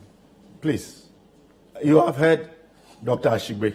You heard him that they were at the CID And because they are getting frustrated. Yes. They are not seeing action being taken. Akunta Mining seems to be at it. So, how do you blame And they were told that the a lot of NDC? work really was ongoing. How do you blame the NDC for what is going on? It clearly cannot be the case. So, I mean, Richard, with all due respect, I am sorry, but you really have no basis to try and blame a previous government Very well. 7 years after the fact, where we are today seeing an already existing problem, which we agree to, being exacerbated. The problem is not being solved. And you think that we should not speak about it? Because I am NDC and I'm Dr. Park, I don't have the right to point out the fact that what you said you would do, when you said you had a better alternative, we are actually seeing a deterioration of the problem. So, I mean, I'm sorry to say, but Richard, you know, you are rather trying to politicize it by not being honest in admitting that your government has failed woefully, miserably, that the president has only been talking the talk. He's not willing to walk the walk. If the president was willing to walk the walk, with all the state power vested in him, we shouldn't be where we are. I mean, it's as simple as that. I mean, who are we trying to deceive? Very The well. evidence is there for everyone to see. Good. So Richard, I mean, in moving the discussion forward, what else can government do, you know, to bring closure? Not should I say closure? Closure is too bold a word to use. Or to bring some solution to the problems we have. Shouldn't government be seen being a bit stricter on its appointees? So, for example, in this report we are talking about, a lot of names have been mentioned, appointees. Do you know whether the president has had any discussion with those people and told them his mind about his unhappiness with their names being mentioned in them? If that has been done, then I will think that because the people are still opposed, then it means the president did not find anything wrong with their involvement or otherwise in what Professor Frimpong Boateng has put down in his report. What else can government do to ensure that things take a different turn? Well, Sam, thank you very much. I think that we can agree on one thing, that my senior Dr. Park did not listen to the full submission I made. He was busy trying to respond to me, so he didn't take note. I didn't blame the NDC. I just said they should situate the conversation right, so we are having a forward conversation that provides solution, as opposed to him and his party claiming as though that they have no stake, or they just woke up today and then somehow the problem has degenerated. I gave you a reference to Yamin, Joseph Yamin, who was then the Ashanti Regional Deputy Minister, who gave up and said that as for Al-Shawan, they can't stop her. He doesn't know where the woman draws her power, but she is connected to people at the highest place. He said that on record. Yeah, Asha Wang is still there. What didn't the senior minister say about Asha Wang? Hold on. Senior minister said Asha Wang. She was sent to China. She came back. Yes, senior minister. Senior minister. Let him make Please. let him make his point. If I were Franklin, I won't raise this issue. It doesn't make you look good. I mean, Richard, Richard, so go ahead. Richard, go ahead. Yes. So what I'm trying to situate for us is that let's have a conversation that appreciates the difficulty of solving that problem. So, policy experts will tell you there is such thing they call wicked problem. Wicked problems are such problems that don't have any stopping rule. They are intractable situation. There is no good or bad solution. There's better or worse approach to dealing with it. Such problems, you manage them. Such problem, you try your best to kind of put a lid on them. Galamsey is such a problem because the ecosystem is linked to many different actors whose involvement in the subject matter you cannot at one single time put a lid on. So such a problem requires serious and cooperative approach to dealing with it. If you saw in 2020, Dr. Park, with respect, your party was out there in the Galamsey areas, promising that when you come, you are going to allow them to Galamsey. We didn't say We're that. talking But- about. we didn't say that. But we're talking about- Richard needs to be fair. Can we move the discussion It forward? needs to be fair. So we go Park, into have the solutions. meetings, please. You can So stop we go into interrupting me and solutions. let me have my time. Yes, no, when so you were yes. speaking, there were things you said I could have interrupted, but I didn't. No, but it's Please, quite, it's just- quite now. So go ahead. But I'm saying that can we move the discussion forward now? And see, because But of course, you he are, is taking the discussion. so you have the power. You get me? You have the Dr. power. Park, this is what I didn't want us to do. Yeah. You have the But you power. see- So you should dictate how the problem is solved. Very well. Salom. But you see, if you don't situate the argument well, the NDC claims innocence of the matter. No, he's not said so. I think it's So admitted that- here that the problem started way before. Hold on. I agree with you. So the point is that you will need to situate it. Otherwise, they claim innocence of the problem. And I'm telling you, as recent as 2020, the NDC is campaigning to allow people to Galamsey. And I'm saying that that's part of the problem. So that if the NDC doesn't feel responsibility to the matter, they appear to recuse themselves from the damage which you all admit, the damage which was happening when the president staked his presidency on in 2017. The MPP had been in office months.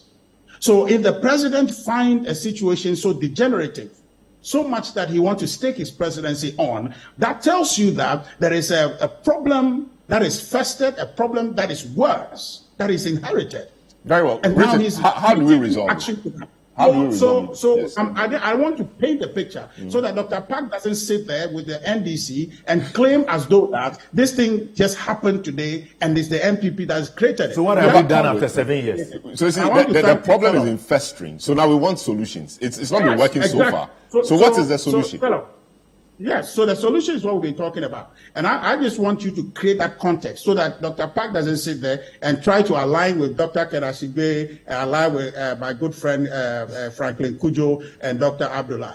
I didn't say anything contrary. I only was trying to position him. What I have said, Salom, is that we are at a good place. The issue is evolving. We have the Interministerial Committees right and center of the matter.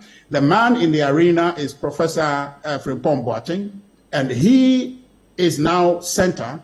All other connections to the subject matter will evolve as the investigation proceeds. So therefore, we should come to the matter with the understanding that the commitment from the president to deal with this issue cannot be impeached. Now, before the special prosecutor, and I understand that the special prosecutor have been looking into this subject matter in sometime November, October 2022. Yes.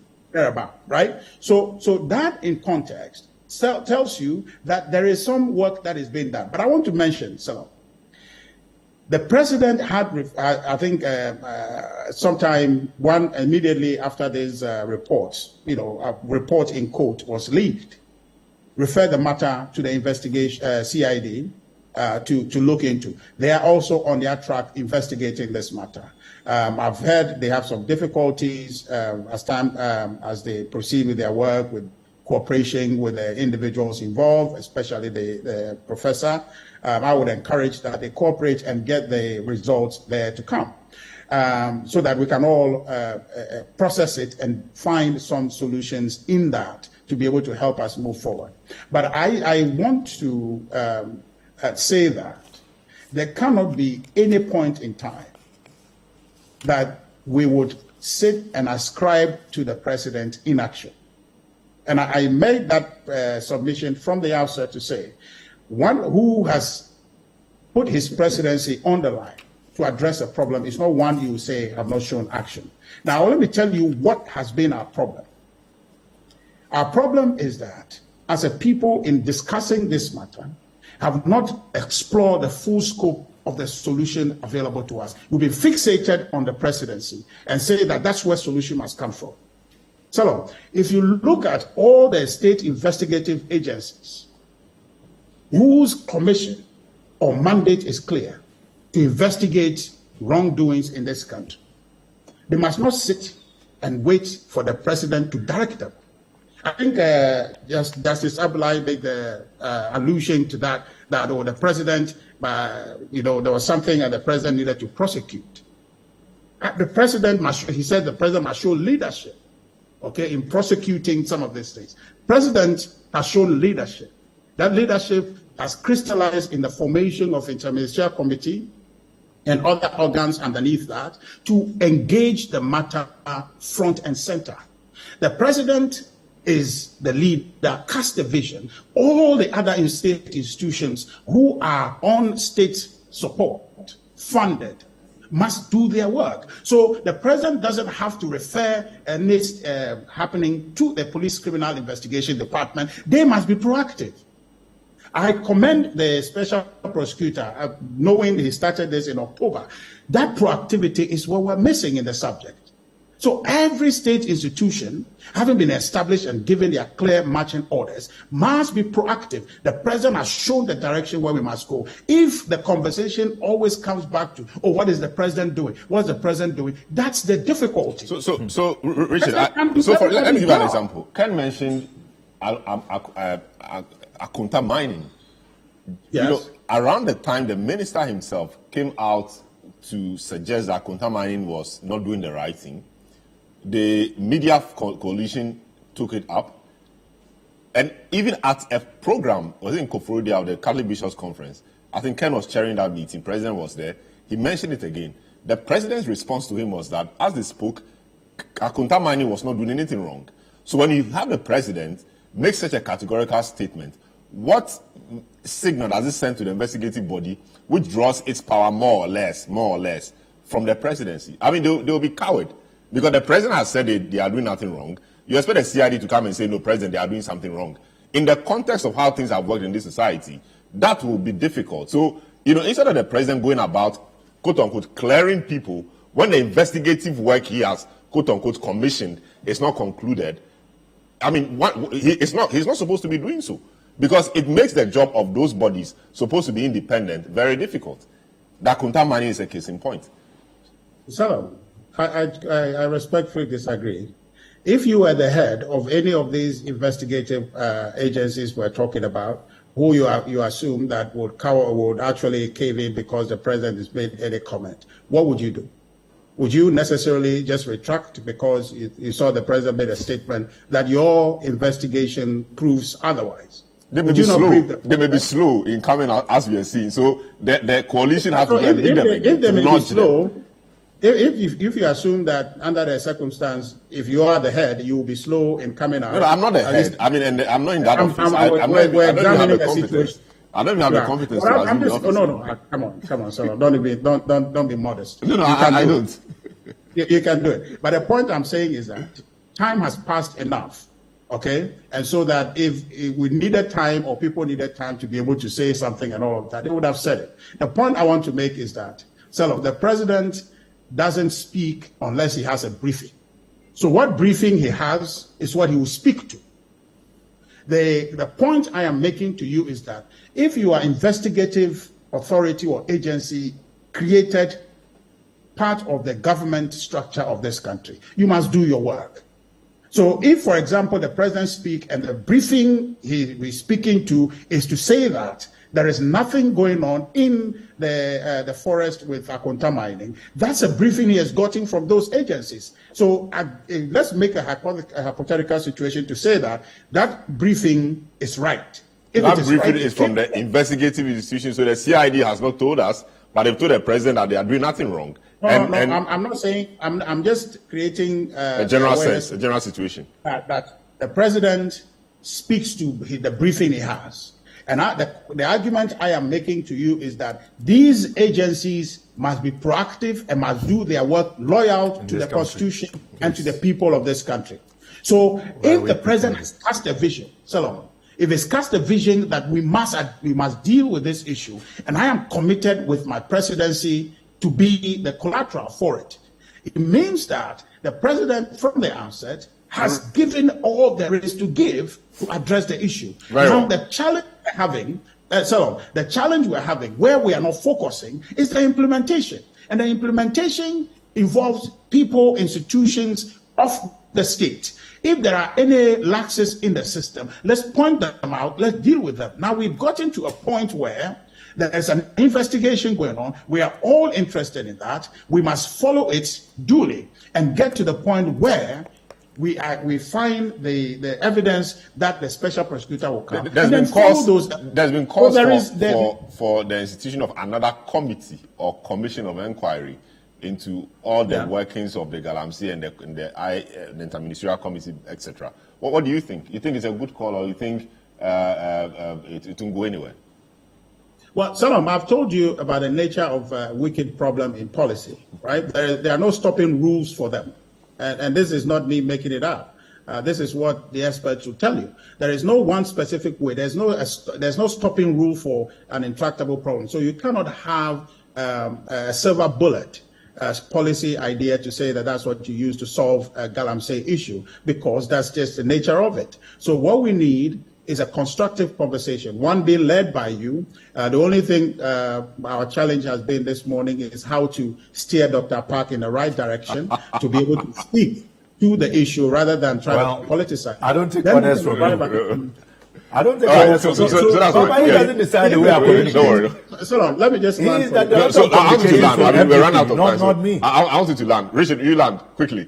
Okay. Yeah. So if the creation of another committee can be helpful, all of that we have to look at it and support it, and clearly look at the people we are putting in charge of it, and then speak to all the state agencies who've been tasked and paid, sponsored by the people of Ghana, to do a certain work for them. They must be proactive. We are wrong all the time when we defer to the president and say, oh, after he's cast the vision, this is happening, so the president is not acting. But it's executive power, constitution, executive power. And so if they are not performing, there are ways of dealing with them. I mean, they must perform. Of course. I mean, the state institution have supervisory authorities before it gets to the president. So even at city, you have bosses before it gets to the boss on top. Yes, but if my immediate boss is not performing, and the overall boss knows that my immediate boss is not performing, he has the power to take him. We're not going to find out. We're not going to find out per the Interministerial Committee's report, which you never looked at. Which you never looked at since 2021.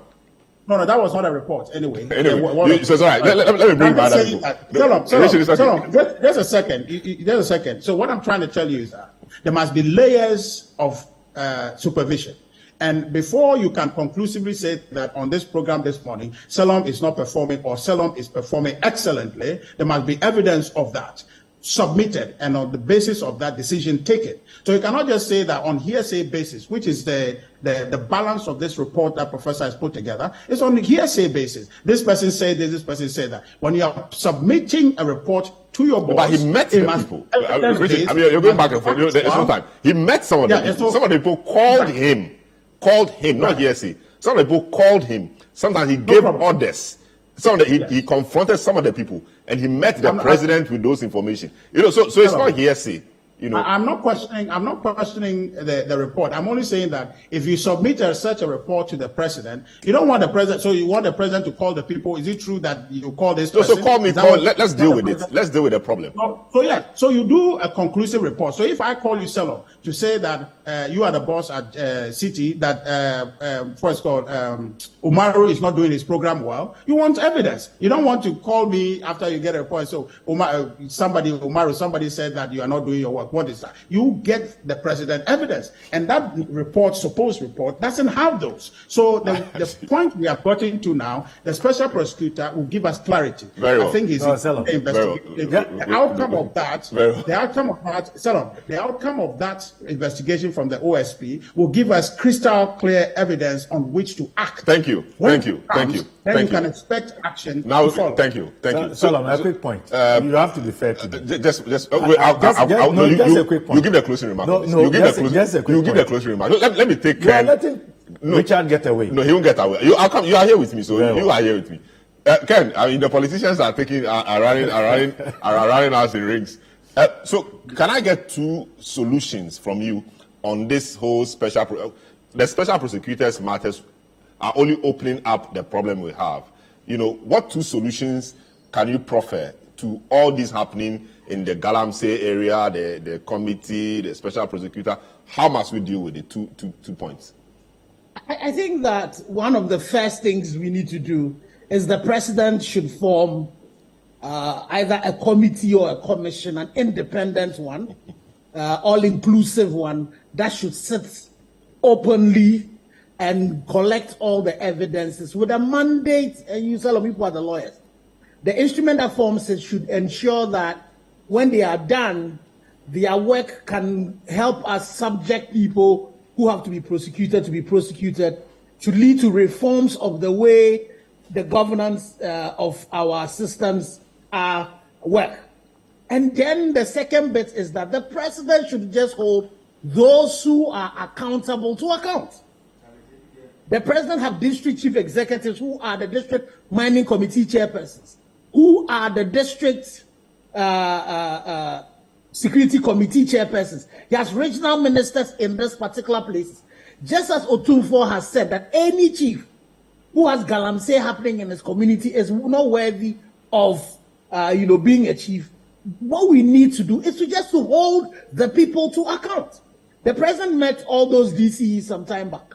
What has happened to them? There's galamsey still happening in their communities, but nothing, And so that when we those points are made about leadership, is the fact that those who are acting, either they are complicit or they are incompetent, they are not deserving to be there. And so it is the duty of the president to ensure that galamsey is made a critical KPI.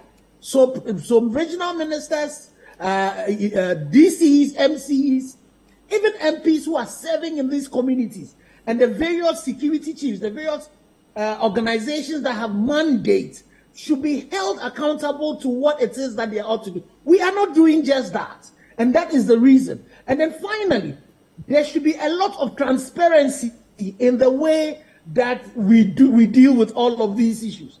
We have all the policies, we have all the regulations, all the laws to be able to deal with the problems that are confronting us. Unfortunately, in this country, and we've seen, our politicians think that when there's a problem, the way of going about it so that we don't hold them account is to go through the process of putting together a law or putting together a process that they themselves don't want to implement. So what we just need to do, these two things: implement the laws that we have, set up a committee to ensure that we can have a total reform based on empirical evidence that we collect, and prosecute the people who are actually behind it. One of them is Akonta Mining, another is Heritage in Priya, another is a Bosome Frau, former DC, and Aisha Wang, and all of these significant people. Salam, is it not surprising that when the Attorney General listed all the people who have been prosecuted, how many of those names do you know? But we all know that the people who are able to afford these excavators and all of that are not those poor people who are you go and arrest in the pits and all of that. And how is it that our intelligence agencies are not able to track the money, are not able to follow the money? You remember that when we started this fight, when John Peter Mewu was minister, then one of the first reports that we got was an intelligence report that had named people of significant influence. How is it that these people, we know these reports are not coming up again? So we need to focus the attention of states. And Richard, I plead with you, speak to the president, speak to the people. We know what we need to do to be able to get this thing to be resolved. Make sure that those people who matter, let's take a cue for Lee Kuan Yew, that when even one of his ministers traveled to a particular place on a ticket of somebody, immediately that thing was looked at. We need to be seeing those very influential people. So when these evidences come up, we don't have the power to really do the investigation.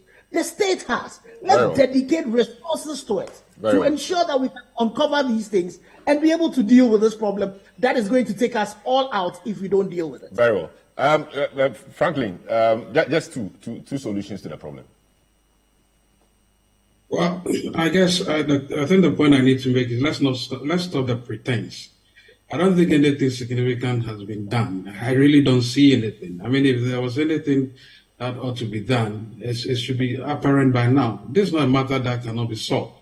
So let's stop the joke and let's get to it. And I think the presidency should take the initiative. All these dancing around making. We just said it's a wicked problem, and so we don't. It's not a wicked problem. Richard, It's not a wicked problem. Maybe it's only wicked because people who are financing the party or parties are not able to be dealt with. I'm sure that's the only challenge. Maybe that's what makes it wicked, Richard. I'm not too sure. It can be dealt with. I think, there are people who can do that. I mean, if Dr. Shigbe and his group have done so much exposure. I mean, what having City FM and Co done? I mean, everything is out there. Let's just get to it. Let's solve it. If you see a snake kill, you don't set up all kinds of committees discussing how the snake looks like, how it's likely to wriggle its way out of your hold. I don't. Very well. Justice Abdullahi, solutions. Anything else we've not said? Anything else that we can do to solve this wicked problem, as Richard calls it, or as policy expert Richard says call it? Indeed, I completely agree with Franklin that there is nothing like a wicked problem in this matter. It's just a matter of commitment and dedication. If really the Galamsey is hurting us that bad as we've all been made to believe, I do not think calling it names is the solution. Dealing with it is the solution. We have to just deal with it, however uncomfortable it may be to either party financiers or to chiefs or other politically exposed persons. We just have to deal with it. I mean, there's nothing extraordinary about it. Very well. All right, so 30 seconds for you. Well, my point is that there's no fight against Galamsey under the Akufo-Addo government. It's a hoax. It is pretense. And that is why we are seeing the deterioration in the environment, as reflected in the dissemination of our forests and our water bodies. And those who ought to be, in the cooler are walking about freely, some of them in the corridors of power. And so we should stop the pretense. I do agree. And look, if you want my honest opinion, the people of this country, the citizens must rise up, because it's clear that the political class, the government of the day, has failed woefully. So until the people begin to rise and hold all of us accountable and begin to prevent the illegality from going on in their communities, I don't think we are making any headway. We can't trust the government to do anything. Very well. Kweku Napa says Akufo-Addo also made a similar Galamsey speech in 2015 in Obuasi, which helped them win the 2016 elections. This one from Babam, this one says, do you realize that nearly every single stunningly embarrassing event or situation surrounding the person of office of the government of Akufo-Addo has been exposed from within the MPP and the government itself? We are keeping records of all of these. God is doing the same. We will never forget. Babamu in Tamale says, quite surprising, Dr. Park is shouting about the arrest of Professor Frimpong Boateng. I think it's a collective role for us to fight the Galamsey menace. Good morning, Salom. The real architects and kingpins of those destroying our environment have been left off the hook, rather focusing on useless attention to the renowned doctor whose mistake was to accept a job offer from Akufo-Addo. Jones Adoboy says. This one from Positive Change Medina says, bad roads that need urgent attention. Okay, that's quite a different matter. So we'll take a short break, we'll return, and so we've concluded the discussion on Galamsey, Professor Frimpong Boateng, Office of the Special Prosecutor. We'll come back with real politics on the Assin North constituency and matters arising. This is the big issue. My name is Solomon. Don't go away.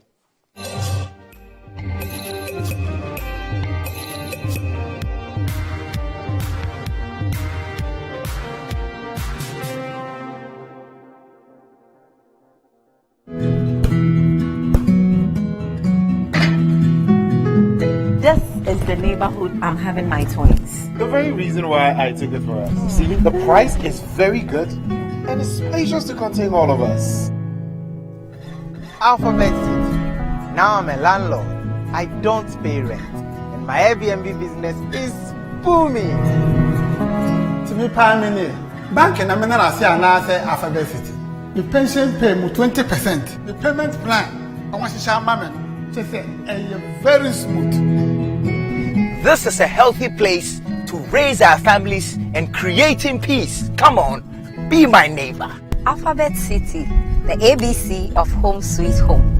Alphabet City is a classy and peaceful gated community in Sakumono. We have 24/7 top-notch security and high-quality access roads. We have 3 bedrooms and 2 washrooms, 3 bedrooms and 3 washrooms with boys' quarters. We have 3 bedrooms and 4 washrooms. We have 2 bedrooms and 2 washrooms, all with beautiful kitchens and kitchenettes. Call Alphabet City on 0240-111119 or 050-44-99999. Alphabet City, the ABC of Home Sweet Home.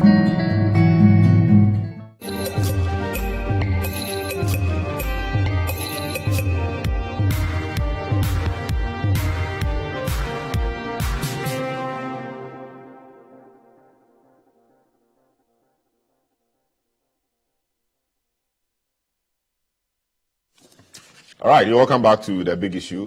Just gone by a start heated discussion on the Special Prosecutor's Office, the Professor from Pomboatin arrest and other matters. We discussed with Ken Ashigbe, Justice Abdullah, Richard Ayangba, Clement Akpak, Doctor, and then Franklin Kujo. Now we move on to the next part of our discussion, which deals with the Assin North election and the matters arising. The Electoral Commission has been in some war of words with Sami Jemfi of the NDC. Many have said that the language of the electoral management body, the Electoral Commission, was not appropriate in the manner they addressed the issues that Sami Jemfi raised, whether the issues were proper, legitimate issues or not. The manner in which the matter was addressed wasn't the best. Also, there's a lot of development activities going on in Assin North. Government has said that they started developing Assin North long before the by-election was announced. Many think that the developments in the area are coming as a result of the announced by-elections. NDC is elected or appointed, NDC is choosing Jechi Koisin to be its candidate, notwithstanding all that happened to him in the past. But now he's eligible. So he is the candidate for the NDC. MPP, a couple of days ago, elected Charles Opoku to stand on their ticket. And it appears all is set. On the 27th June, that big election will happen. And that election, for context purposes, is very important. Assin North is a typical swing constituency. 8 elections held, 4 won by the MPP, 3 won by the NDC, 1 won by the NCP. And the NCP and the NDC were in an alliance called the Progressive Alliance in 1992. So you can say NDC and its affiliates won 4, MPP won 4. In the 2020 election, that brought Jechi Koisin to power. Akufo-Addo won the presidential, and then Jechi Koisin won the parliamentary, which means that it is a constituency that is actually split, and you will have to do a lot of work to win it. Anybody could win it. But now, Jechi Koisin, it remains to be seen whether he will benefit from all that has gone on by way of sympathy votes. We understand it's also so much connected to the people on the ground. The people feel he's a good man who is working, but suffered some difficulties with the legal system of the country, etc. Charles Opoku, who has been elected by the MPP as well, we hear is also an on-the-ground person who has an NGO doing a lot of work there, etc. His mother, we understand, comes from the area or something. And so both candidates are very well placed to give themselves a good run for their money. This is our matter to discuss this morning. And my guest to help us with the discussion, Franklin Kujo, President Money Africa, Dr. Clement Akpak, MP Bosa South of the NDC, Richard Ayangba, Director of Communications of the MPP. I start off with, and then Justice Abdullah, private legal practitioner. I started with Richard Ayangba, who is, as we speak, in the constituency, to help us appreciate what has been happening in the constituency, at least from his viewpoint. Hello, Richard. Welcome again to the program. You are in Assin North. Assin North should be the place to be now. The NDC, we understand this morning, is doing what they call the flag raising ceremony for their 31st anniversary. A lot of activity. They understand the flag bearer of the party is there, a number of MPs there, a number of party officials there. The MPP as well. You've almost moved your headquarters to the place. You are there yourself. I'm Director of Communication of the party. And there's a lot of development going on. The question is, why do we wait till matters like this before we begin development in the area? A lot has been said. Is that not going to influence the people to the disadvantage of the other party to vote a certain way? in terms of, the development currently ongoing in the area, road constructions, etc.? Well, Salam, thank you. So just one quick thing to do is to say that there is indeed a fight against Galamsey. I thought we'll finish. We'll finish with that. We'll finish with that. Just a word. We'll finish with that. I'll be glad if you just. I'm going to Assin right away. No, we've seen the fight or not. We've seen that some activity has been going on. Whether it's a fight or not, leave it to us to judge. You didn't correct Dr. Park. No, but that's his view, and I'm saying that And so let me also state my view on that, so that it's clear. My view is that there is a fight against Galamsey. What exists is that the NDC's leveraging of the fight against Galamsey for their politics is the problem. Very well. Now, that's enough. Leveraging the genuine fight against Galamsey for their politics, and we saw that in 2020. Before I go deeply into the question you have raised, I've been in Assin North, I left, I came, I'm here. But what I have seen, two things, is that one, the NDC is creating a difficult problem for our democracy going into the future. Really? They have come here to lie. Really? And they are doing using all kinds of communist inferior tactics to engage the conversation here. And that is very disturbing. Like what? Like what? I'll tell you that. It is perhaps useful for their politics today, but it is damaging and creating a bigger problem for what will leave for our posterity to be a democracy when we walk away from the stage. The NDC recently just did a video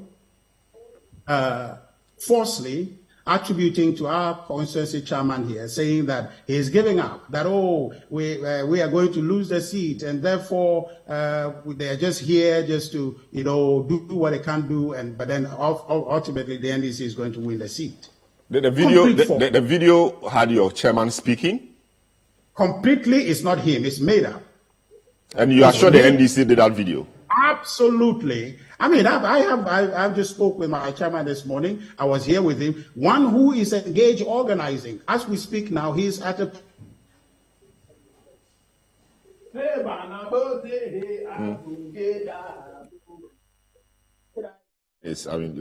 having a difficult connection to Richard. He was making a point about what he says is NDC strategy in the area. Yeah. A video he claims of their constituency chairman saying that they will lose the election and all of that. And he said that's not true because he's been engaging the man today. And of course, the man is the one at the center of organizing the campaign in the area, fighting for the MPP, etc. So it couldn't be that that video is true. I asked him whether the video had the chairman speaking, and he said it's not him, it's not his voice. So Richard is back. Richard, yes. So you're making a point, yes. Thank you very kindly. Yeah, so absolutely on record, that video does not come from us. If the NDC denies they are not the ones behind it, then whoever is behind it is deceiving Ghanaians and misleading Ghanaians. The New Patriotic Party is here on the ground. We are working as we speak. You have just said, we have deployed all our executives are here, national executives, regional executives are here. This morning, they are busy at the venue organizing and engaging. I myself am here with my team. We're doing all that we can. We're going to refute all of those falsehood that the NDC is doing as though that politics should be lies. The NDC is moving away from the realm of reasonableness and engaging in blatant lie and falsehood. And I find that very objectionable. No, but anybody could have done that video. Anybody could have done that. Anybody. Yes, that anybody is not MPP. Including your chairman could have his own detractors. I don't know, but the possible person is out there for all of us to judge. Yeah, so to be conclusive on the fact that it is the NDC, it makes it a bit problematic, doesn't it? If it is not there, we should come and deny it. No, why should so you throw it out there at them, and then they have to come and struggle to deny it. And the reason I say is the NDC, because there are other lies they are saying on the ground. Can you imagine the NDC saying that President Akufo-Addo and the MPP wanted Jechikwe Singh out of parliament apparently because we want to pass a law to legalize LGBTQ? How unconscionable is that? And that's what the NDC is saying. Go and say that. That's what they are saying. Yes. But you know who? I can give you audios. I can give you audios when we finish that you can play. And it's NDC. Okay? NDC named official saying so. Look, they are going into the villages and are saying this in the communities, are saying this one-on-one. Apparently, everybody in every community, you have people who report these things back. Okay? You see from even my good brother, Sami Jeffy, when he talks about even the law, which issue we are going to discuss, that he is a lawyer. Okay? And we defer to him any day. How he's massacring the law, how he's abusing the position of the law just because it's politics. You understand? From this outset, you can see that the setup in Assin North is to lie, and they are doubling down on lies, and that's all they've got here. No, we are here, we are auditing project they have done. There is nothing on the ground that the NDC want to communicate. Their strategy, their narrative is lies, and that's what they are prosecuting. And I want Ghana to hear that, because it is endangering the future of our democracy, and we need to put that on record. And I think that, Salom, you will have commitment to ensure that going forward, we all must adhere to the truth. We are here to talk about the projects we have done. And those projects are the ones that the NDC should come to say that we have done them or we have not done them. What they have done, they should come and let the people choose in the interest of democracy. So clearly, they are not here to tell the truth. Now, on the matter of the law that you've said in relation to the EC, the New Patriotic Party is not colluding with anybody. We don't need to collude, even assuming that there is any reasonableness in the case that Sami has raised, which is not, to say that an individual has to be registered in the constituency before he is able to stand as a PC.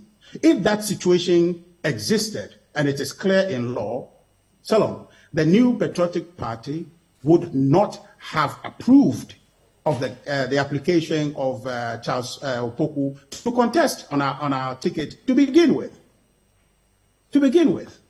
It's not as if we didn't have people who want to contest. We had people who want to represent us as a parliamentary candidate. So we will not put ourselves in a situation whereupon we would need to collude with anybody to get anybody in our register, in the voters register in Assin North. So on that score, you realize that there's no reasonableness in the case he's raised. So are you telling us on authority that Charles Opoku, who is your candidate, indeed is a registered voter in Assin North? Is that a clarity? I'm not saying that. I'm not saying that. Okay, so what are you saying? I'm not saying that. Where is he registered? Where did he vote in the last election? I'm hearing he voted in Takwa in Soim. But your point is that the cardinal eligibility criteria really includes the fact that if he wants to contest in that area, he should have hailed from there, or he should have lived there about 5 years or more. And in your case, he hails from there. That's your point. That is the position of the law. From there, absolutely. That's the position of the law. So before we go any further, whilst you are creating the context for our conversation, I'd expected you to actually state categorically that there is no burden, legal burden, on an individual who is registered outside of constituency. Once he meets the other criteria of Article 94, then he's able to contest. And so therefore, the case that the NDC Sami raised about Article 94(1)(a), should not be entertained. No, but you see, the context again of this discussion in respect of the banter between Sami Jemfi and the EC is not in respect of the substance. It's in respect of the language.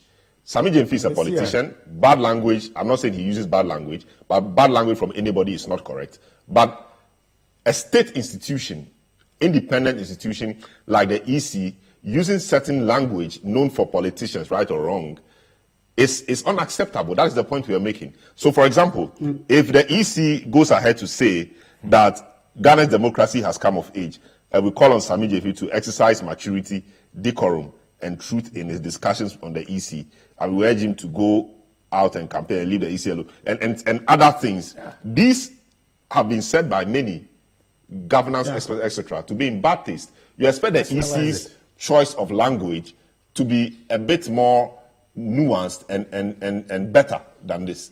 A politician could say so, but the EC must be moderate in its choice of words and how it deals with matters. That's the conversation, not the substance.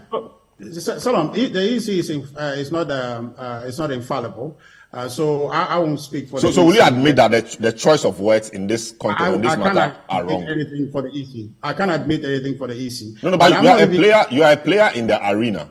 And you know what intemperate language is. You know what improper language in public conversations and of public institutions should be. You are a communicator. You are the national communications director. So will you say that this language is appropriate of a body as critical as the EC, given all the trust issues it is going through?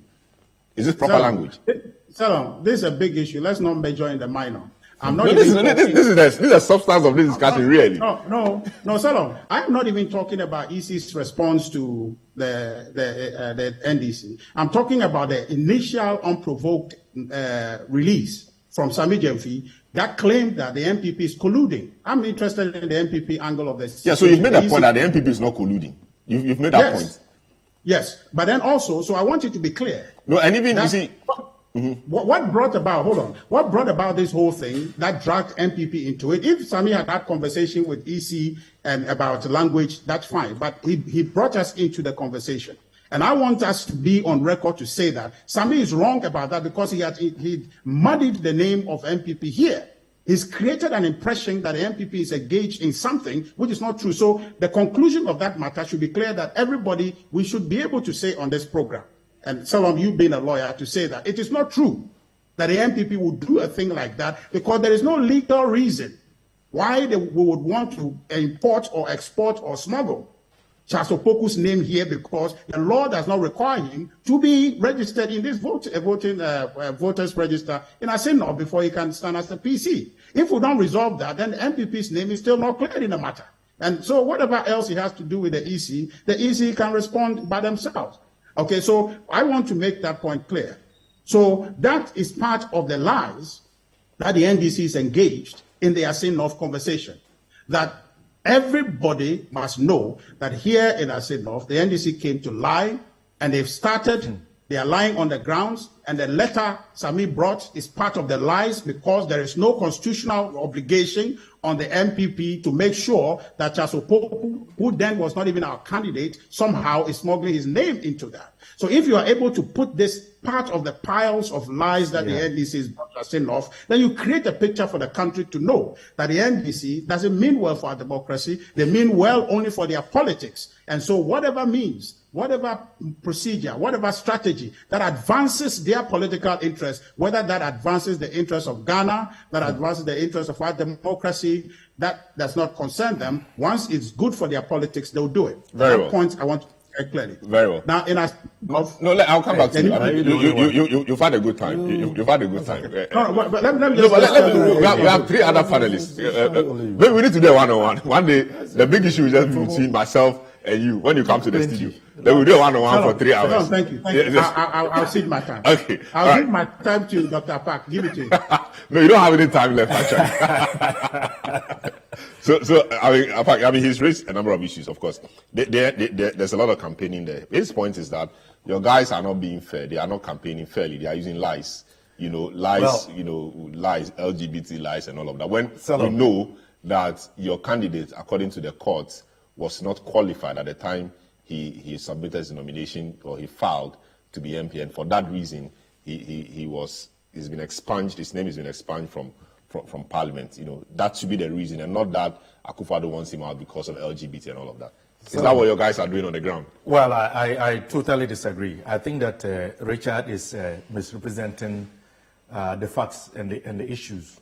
And let me start by dealing with his claim that the NDC, by our conduct and the campaign we are prosecuting, to bring back James Quayson to Parliament is endangering Ghana's democracy. First of all, if there is any party whose conduct is endangering Ghana's democracy, I think it is the MPP. Because, look, when you appoint overtly partisan activists like Dr. Apiahene to the Electoral Commission, that is a danger to Ghana's democracy. Not what we are doing on the ground, by letting the people know that we are bringing back Quayson because we believe that what happened to him was unjust, unfair. And we believe that he is qualified. We believe that based on his track record before he was Member of Parliament, and the fact that even in spite of what he had to go through in the time that he was in Parliament, he was successful in bringing about much needed development. These are the issues that we are presenting to the people. So if there is any party in this republic that is a danger to Ghana's democracy, it is the party whose leader has a penchant of compromising the independence of otherwise bodies that ought to be independent. I mean, when you appoint somebody like Dr. Apiahene, a known MPP party activist, a former patron of TAIN. They said there's nothing like a patron of TAIN. Somebody of TESCON. TESCON rather.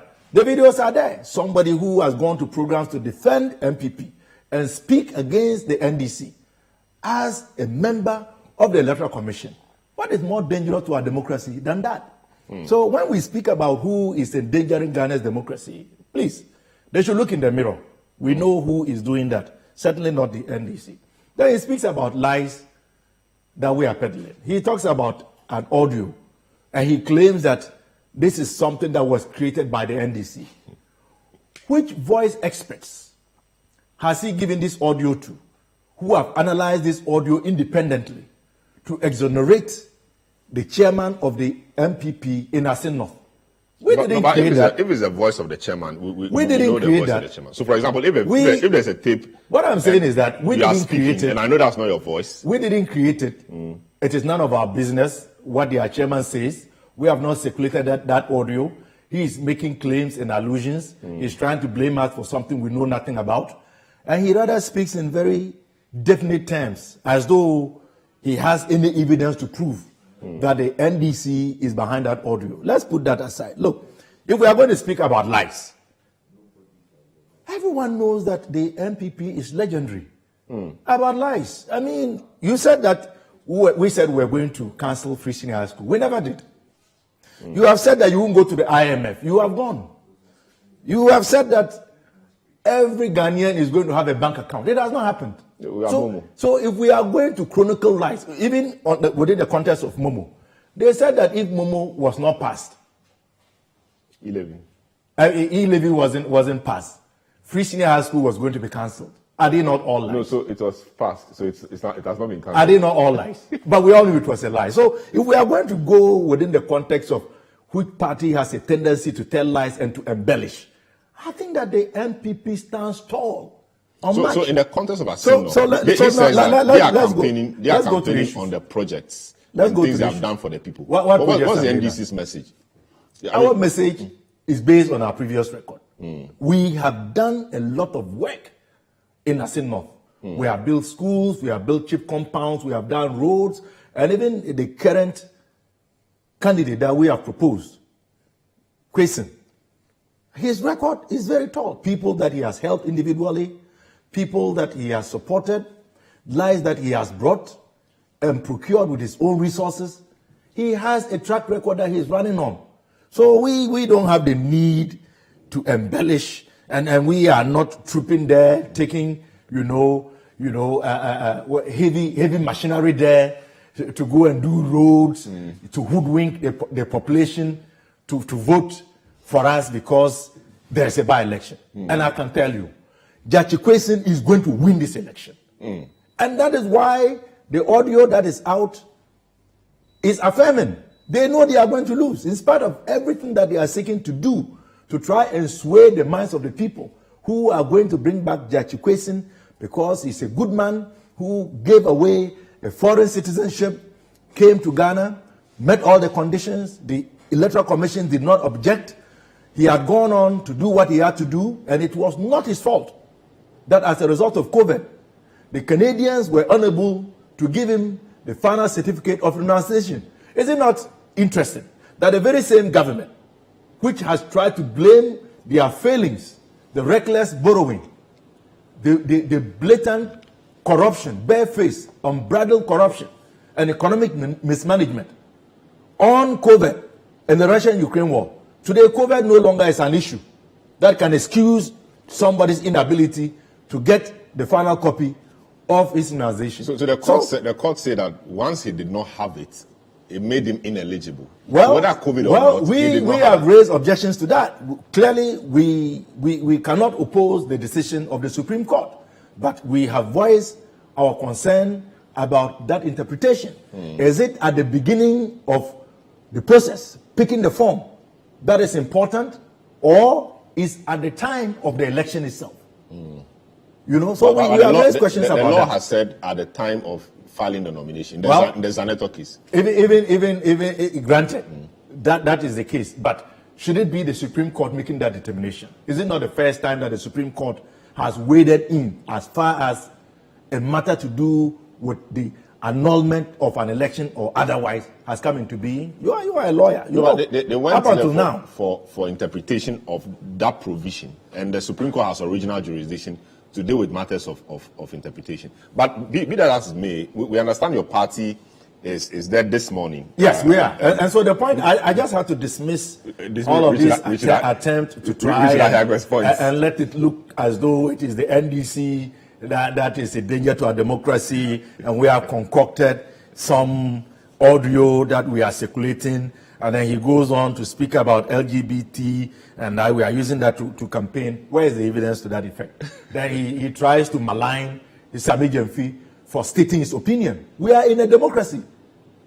But Sami Gyamfi's opinion is based on facts. Sami Gyamfi has the right to express his opinion, and if you were to look at the arguments that Sami Gyamfi has proffered, he doesn't just look at the Constitution, but he also looks at the CI. And when you speak about the CI, where it talks about the nomination processes, it talks about the 2 that are going to propose and the 18 others. Then it speaks about being from the same constituency. How can you fault him for proffering an argument? And the argument simply makes sense. If you don't agree with him, say you don't agree with him, but don't say that he has sought to murder the law. In what capacity has he sought to murder the law? I mean, I think that Richard, at least, I mean, for lack of a better word, I mean, he ought to be a lot more moderate in his choice of words, because that is not what the young man has sought to do. And I'm glad you raised the content of the response by the Electoral Commission. I mean, when you write like that, you communicate this way, you attack a political party, you attack an officer of the political party, rather than dealing with the issues. The EC could have gone on to state the law, state the Constitution, state portions of the CI to make their case without personalizing it. When you do this and then we say, look, you are giving us reason to believe that the Electoral Commission and the MPP are exchanging notes. You have given us reason to make those pronouncements. Did they have to be that petty and personal about responding to what Sami Gyamfi had put out? So you see, let's be honest and sincere about what is a danger to our democracy, and stop the pettiness in highlighting matters that are inconsequential. Very well. What exactly has Sami Gyamfi done that is a danger to our democracy? What has he done? Very well. Compared to appointing Dr. Apiahene.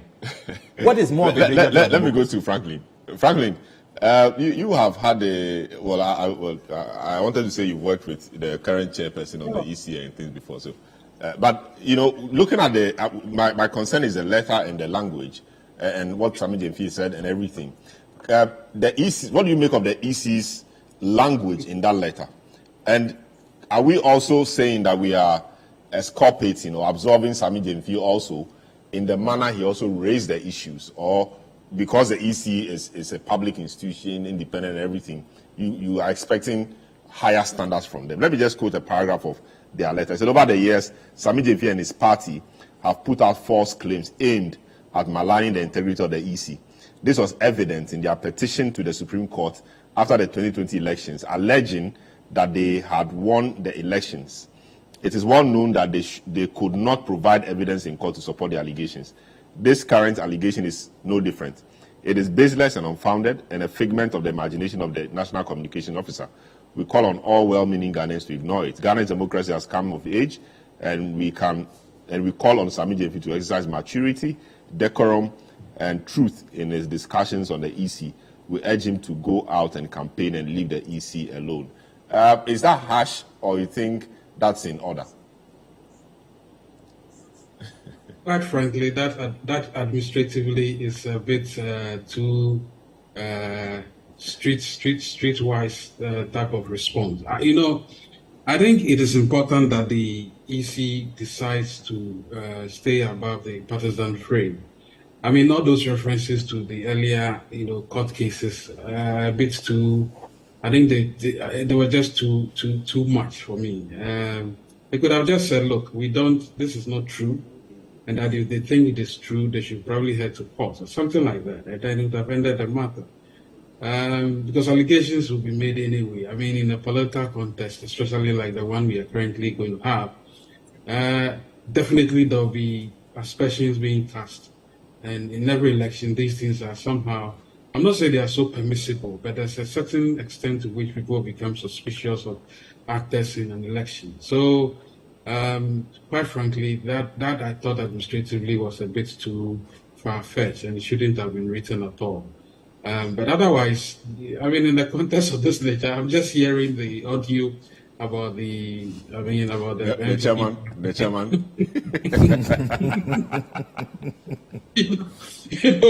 I don't know whether that's the real voice of the chairman. Richard said it's not the chairman, maybe somebody else's voice. But I'm interested in seeing whether the lips will sync with the voice. I just don't know. But I need to, in this day and age of technology, I'm not sure. I don't know. I mean, you could see it was orchestrated. I mean, if you listen to it carefully, you realize. Oh, you've listened to it too? I mean, I'm on over 150 WhatsApp laptops. And you're able to read from all of them. And you saw this video? Not quite. Sometimes I hear these things for entertainment sake, and once I saw that, I knew very well that obviously was orchestrated. But there's some level of admissibility that, look, things are going to be rough, so you better take care of yourselves. I mean, that I found was quite of an entertainment value. I don't think the chairman did that. So, look, in an election of this nature, people will say all kinds. If you want to listen to everything actors are going to say, then definitely you're going to have a problem. I think strategy matters in this regard. And Richard, I'm sure you guys have your own strategy to counter those type of propaganda. I'm sure you guys are also doing yours as well. I mean, the rapid development that is happening overnight is a form of propaganda, you know, and so look, let's be decorous. I think that's the watchword. And let's have a clean election. I don't know who will win, but I think it should be won fairly and on fair grounds. That's all I've got to say. I see. Justice, I mean, we need justice in this matter. So. Yeah, it's called justice. It's appropriate. You know, the language of the EC, etc. And I also want you to touch on the speaker's concern that this is novel, obviously, and he does not, it wasn't an order also to the speaker. It was an order to Parliament to expunge the name of Dechiko Assin. How should that be done? Should his name be deleted as part of the members of Parliament, which is easy to do? What happens to his contributions? I mean, he's made in committees, on the floor of Parliament, votes, he's partaking in, etc. How do they expunge all of that? Or it is just for legal value that this man was never in Parliament, and that should be it? Fred, you want to have a jab or a take on the EC letter and all of that? Oh, I think with the EC letter, my seniors have dealt with it appropriately. It clearly was not appropriate coming from a corporate and an independent electoral commission. You would expect that at all material times they would live above reproach. Already we live in a suspicious world. None of the parties really in opposition trust the electoral commission. You should remember that. Today is the NDC that is in the opposition, so they do not trust anything the electoral commission does or says. It will interest you to know that given the circumstances, should NDC assume office in the next election, the opposite will be the exact thing we'll be witnessing. There will be nothing that the electoral commission will do that would please the MPP. And the NDC that is constantly attacking the electoral commission will be the one that will be defending it vigorously at all material times. And you can never understand how the change of positions happen. And so now, having that at the back of your mind as an electoral commission, I would think that in dealing with each of these political parties, you will be more circumspect, because for whatever reason, the moment they assume power, they are in bed with you, more or less, and they are the ones who become your PR. It's always the case that the government is the PR of the Electoral Commission for very strange and mischievous reasons. And so, I mean, I do not think that with that information, and particularly knowing the commissioner to have been out there in the past when she used to sit on the fence and try to organize relationships between the Electoral Commission and the political parties and urging political and indeed electoral reforms and all the things that she did in her previous portfolio. And now having assumed this office, trust me, I expected the best from her, and not for her to supervise this kind of communication and matters surrounding them. In fact, you think her delivery so far? You think her delivery so far is below par? I have been on record that her organization of the last election was possibly the worst elections we've witnessed in this country. I do not think I'll retract that. And things unfolding even afterwards make it very difficult for us to judge her in any good light. I think, and I judge her from her background, really. She was at the forefront of almost every electoral reform in this country. And so I thought that she had learned so much so well that her assumption of office would bring in the desired electoral commission that we need in this country. But it's the opposite that we are witnessing. And some of these communications simply just yield to that same assumptions and the incompetence that is shown in that office. And so, I mean, having said that, I think that's just on the side. The issue between the Supreme Court and the Speaker of Parliament, and indeed Parliament, I think we are simply just making matters too difficult for ourselves.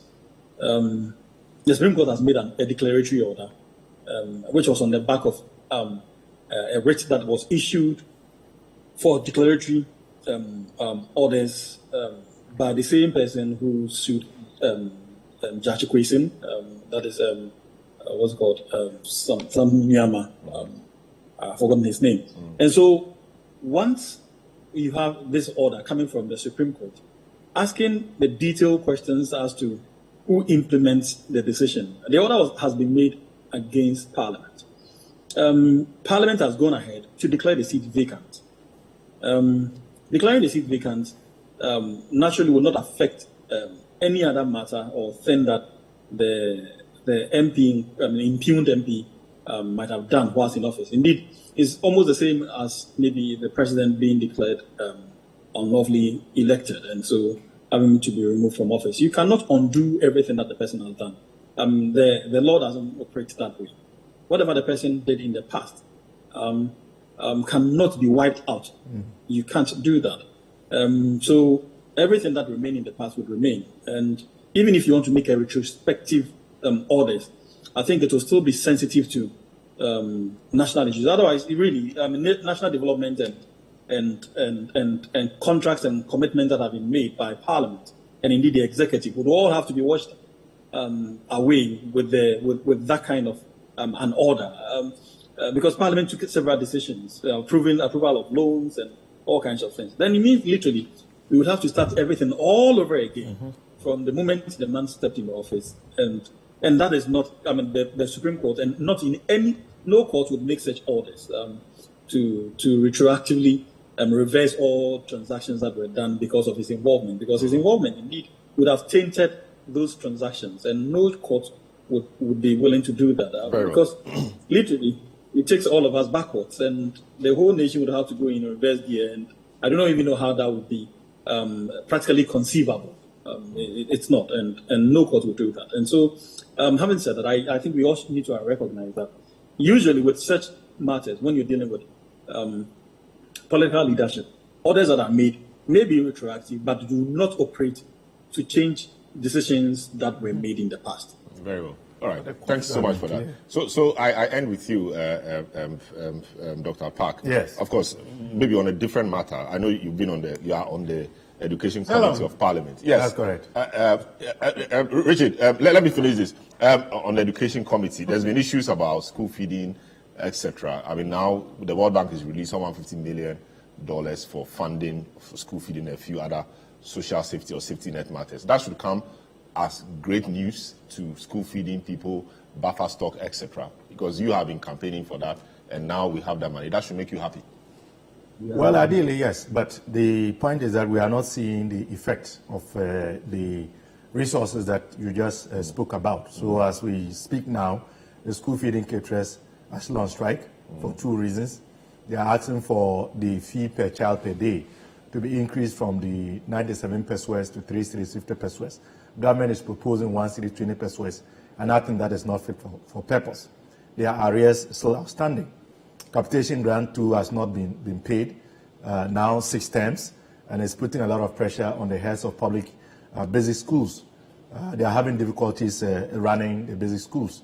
As we speak now, to the textbooks produced on the back of the new curriculum have not been distributed to all schools, and the schools that have received have not received the full complement. We still are grappling with furniture deficit. Very well. Buffer stock food companies, suppliers who supply food to secondary schools have indicated that they are owed. If they are not paid, but this money was released just this week, so I'm sure they are likely to go on strike. The disbursement will be done. Yeah, so all of these things are still issues that we have to grapple with. The big one, though, that many Ghanaians are not aware, is that Get Fund has failed to bring its formula to Parliament. And this should have happened in the first quarter. That has not happened because of the capping. Government is holding back the funds that should go fully to Get Fund. And Get Fund doesn't have sufficient funds to be able to present the formula. And the implications for education are very, very dire. So Get Fund needs to be resourced so that the formula can be brought to Parliament for us to approve so that the education sector doesn't suffer. We need a whole segment. So thanks so much. My guest this morning, Franklin Kujo, President Imani Africa, Dr. Clement Park, you just said MP Bosa South, Richard Ahiagba, Director of Communications NPP, and then Justice Abdullah, Private Legal Practitioner. Thank you guys so much for today. We'll have this maybe another time again. Thanks so much. And my good friend Richard, we'll meet after Assin North. All the best to all the parties there. All the best. Thanks so much. My name is Salam Adudu, and have a very good afternoon.